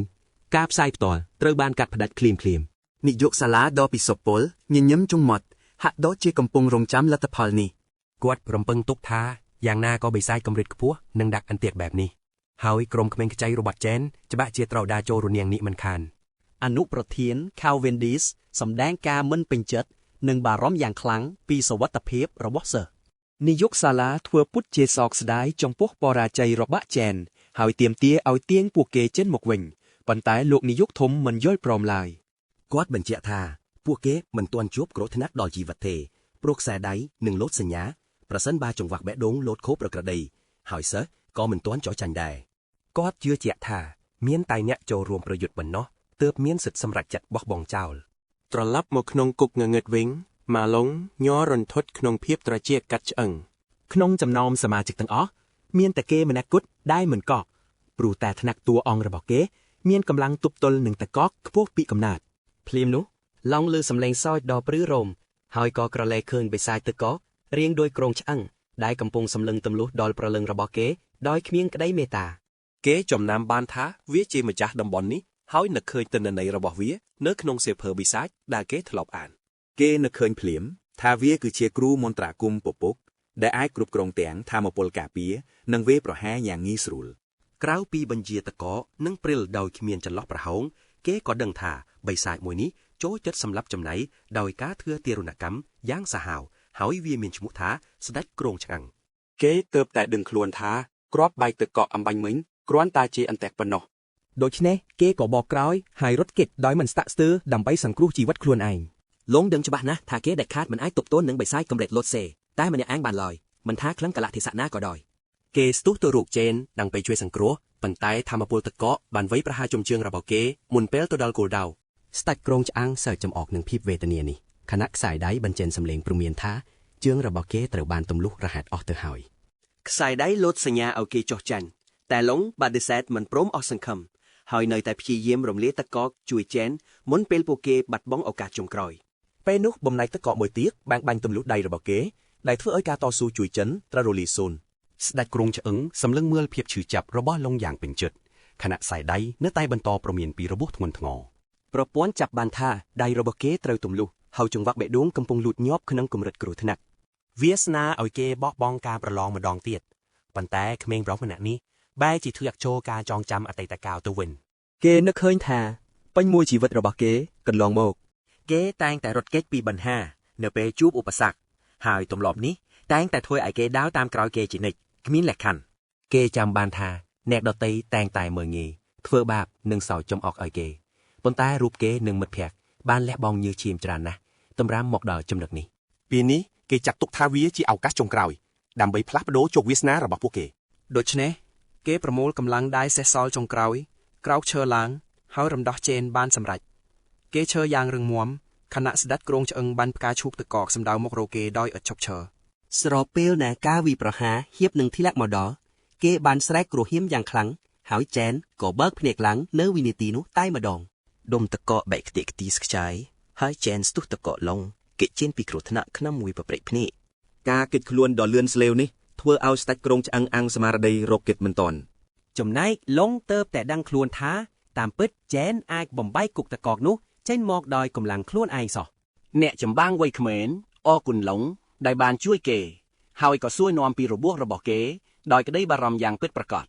ឡុងឆ្លើយតបថាឈាមបានឈប់ហូរហើយដូច្នេះគេអាចទ្រាំរស់បានបន្តទៀតយ៉ាងហោចណាស់ក៏ក្នុងពេលនេះដែរគេប្រាប់ចិនថាបិសាចដែលពួកគេកំពុងតទល់គឺជាបិសាចកម្រិតឡតសេប្រភេទពពកឈ្មោះថាស្ដេចគ្រងឆាំងហើយព្រមមានថាវាពិតជាគ្រោះថ្នាក់បំផុតក្នុងការប្រយុទ្ធគេស្រែកប្រាប់ថាបើចង់រស់ចេញពីទីនេះត្រូវតែគេចពីទឹកកកឲ្យបានទោះក្នុងតម្លៃណាក៏ដោយងាកក្រោយភ្លាមស្ដេចឆ្អឹងកំពុងប្រមូលធម្មពលបង្កើតជាផ្ទាំងទឹកកកយ៉ាក់ត្រៀមនឹងកំទេចពួកគេចោលឡុងបើកភ្នែកធំធំពេលដឹងថាបិសាចមួយនេះរៀបនឹងទម្លាក់គ្រាប់បែកទឹកកកយ៉ាក់មកលើពួកគេហើយមួយវិនាទីក្រោយមកមហន្តរាយក៏ធ្លាក់ចុះមកគ្របដណ្ដាប់គ្រប់យ៉ាងដោយពន្លឺពណ៌សចាំងភ្នែកបិសាចនោះសើចយ៉ាងក្អេងក្អាងតែត្រូវគាំងស្ងាត់មាត់ឈឹងពេលឃើញអ្នកទាំងពីរនៅឈរយ៉ាងរឹងមាំដដែលជេនបដូរអាជីពទៅជាស្ដេចអណ្ដាតភឿងនរកព្រមទាំងបើកប្រាវរាងកាយទឹកកកដែលការពារភាពត្រជាក់បាន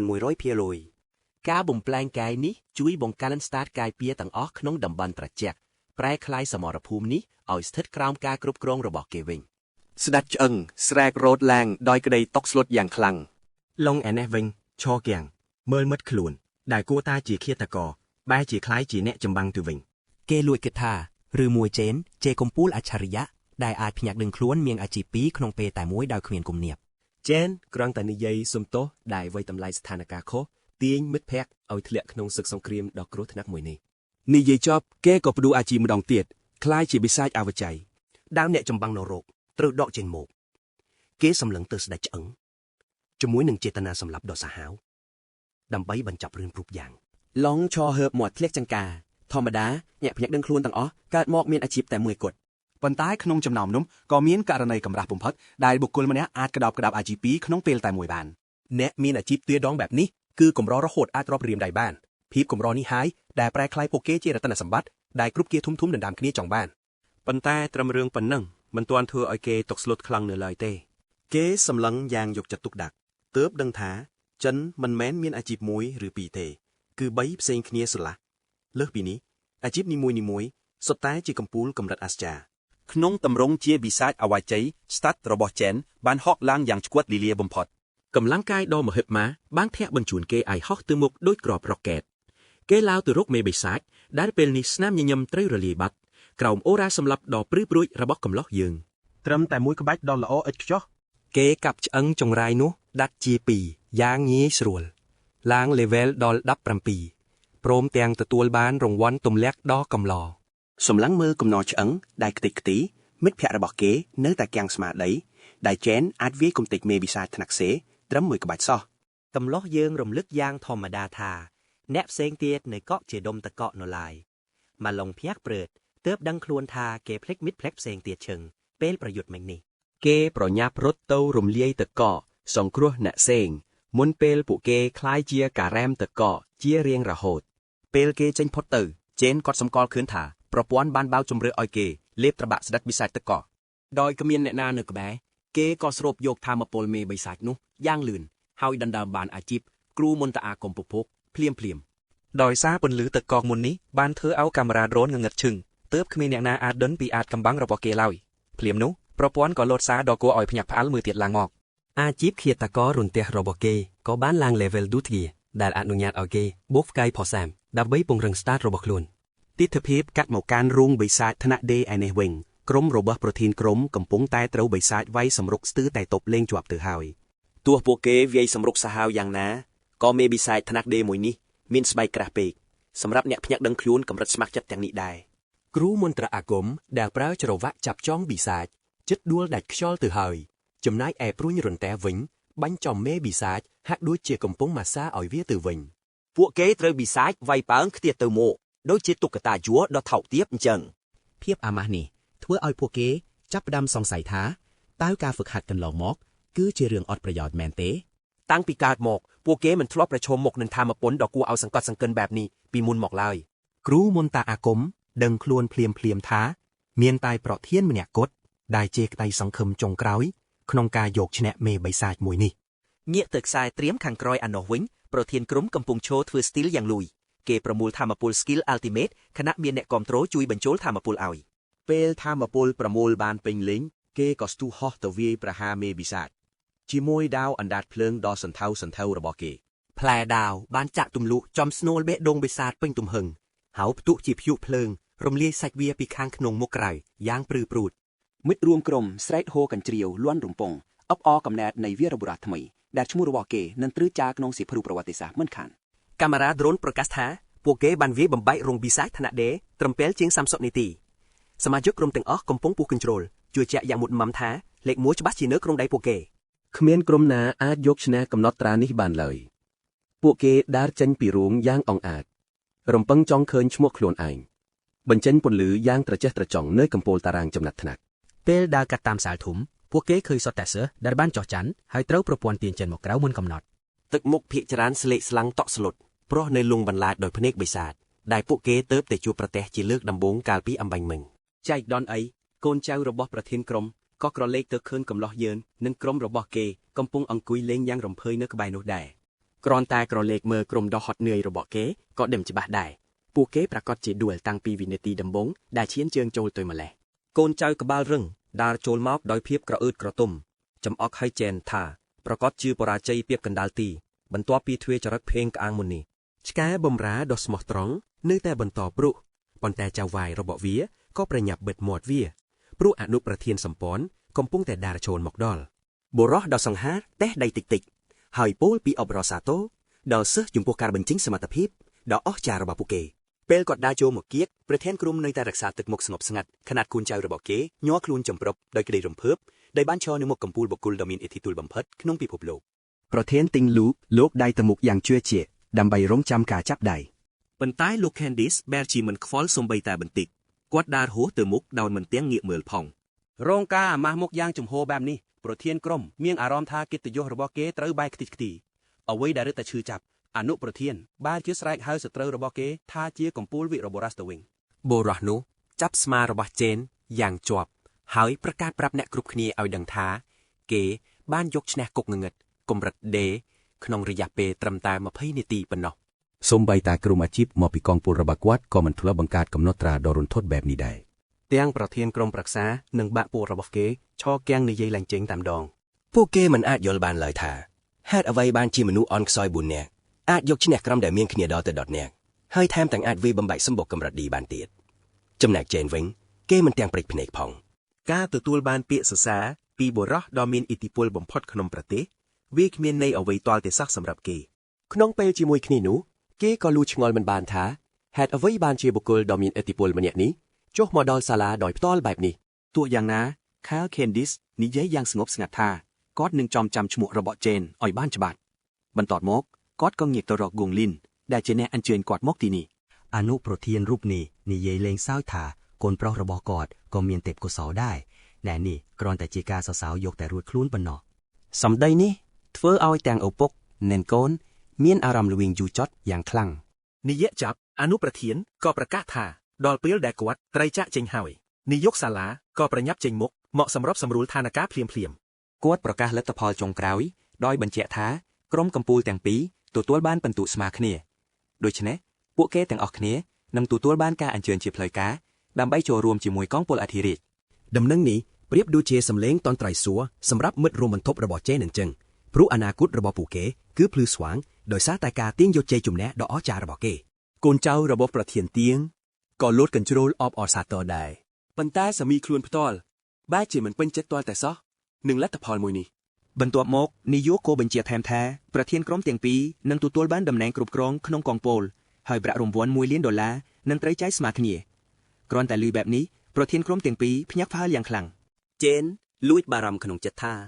ប្រាក់កន្លះលាន$ប្រកាសជាមិនគ្រប់គ្រាន់ដើម្បីសងបំណុលរបស់គេឡើយ គេត្រូវតែរកវិធីផ្សេងដើម្បីរកប្រាក់ដែលនៅខ្វះហើយធ្វើតាមការសន្យារបស់គេចំពោះកងពលផ្លាស់ប្ដូរ Matthew ប៉ុន្តែក្តីកង្វល់នោះឡើងជាបញ្ហាទៀតហើយព្រោះប្រធានទិញបានប្រកាសយ៉ាងចម្បោះថាគេមិនព្រមទទួលយកលទ្ធផលស្មើនេះដាច់ខាត គេបានប្រកាសយ៉ាងក្តែងក្តែងថាការប្រកួតទល់មកគ្នាមួយស្មើទើបអាចរកឃើញអ្នកឈ្នះពិតប្រាកដជើងឯកគឺមានតែម្នាក់គត់ការប្រកួតប្រជែងដ៏តក់ក្រហល់នេះធ្វើឲ្យមានការភ្ញាក់ផ្អើលយ៉ាងខ្លាំងរហូតទាក់ទាញចំណាប់អារម្មណ៍របស់នាយកនិងសូម្បីតែអនុប្រធានផងដែរ ដោយក្តីភ័យស្លន់ស្លោចំពោះទង្វើដ៏ប្រហានរបស់ក្មួយប្រុសនាយកក៏ប្រញាប់ព្យាយាមបញ្ចុះបញ្ជូលគេឲ្យទទួលយកលទ្ធផលនាពេលនេះវិញ បុរសចំណាស់ពន្យល់ថាលទ្ធផលស្មើគឺជាជំរើសដ៏ល្អបំផុតទៅហើយជាពិសេសបន្ទាប់ពីគេត្រូវទទួលរងភាពអាម៉ាស់កាលពីមុននេះគាត់នៅតែរក្សាភាពស្ងប់ស្ងាត់ដោយគិតថាកំឡោះរបស់យើងនឹងបដិសេធការប្រកួតដ៏អត់ប្រយោជន៍នេះប៉ុន្តែតួឯកយើងបែរជាទទួលយកការប្រកួតភ្លាមៗដោយមានលក្ខខណ្ឌថាអ្នកឈ្នះនឹងយកប្រាក់រង្វាន់$1 លានទាំងអស់ការប្រែប្រួលសាច់រឿងដ៏កក្រើកនេះពិតជាកាចសាហាវណាស់រហូតធ្វើឲ្យអនុប្រធានត្រូវផ្អាកហើយលុបចោលការចាកចេញរបស់គាត់ភ្លាមៗ ពេលនិយាយគ្នារួចរាល់ចែនក៏បោះជំហានទៅមុខដើម្បីប្រឈមមុខដោយផ្ទាល់ត្រៀមខ្លួនជាស្រេចក្នុងការកាត់សេចក្តីឲ្យដាច់ស្រេចម្ដង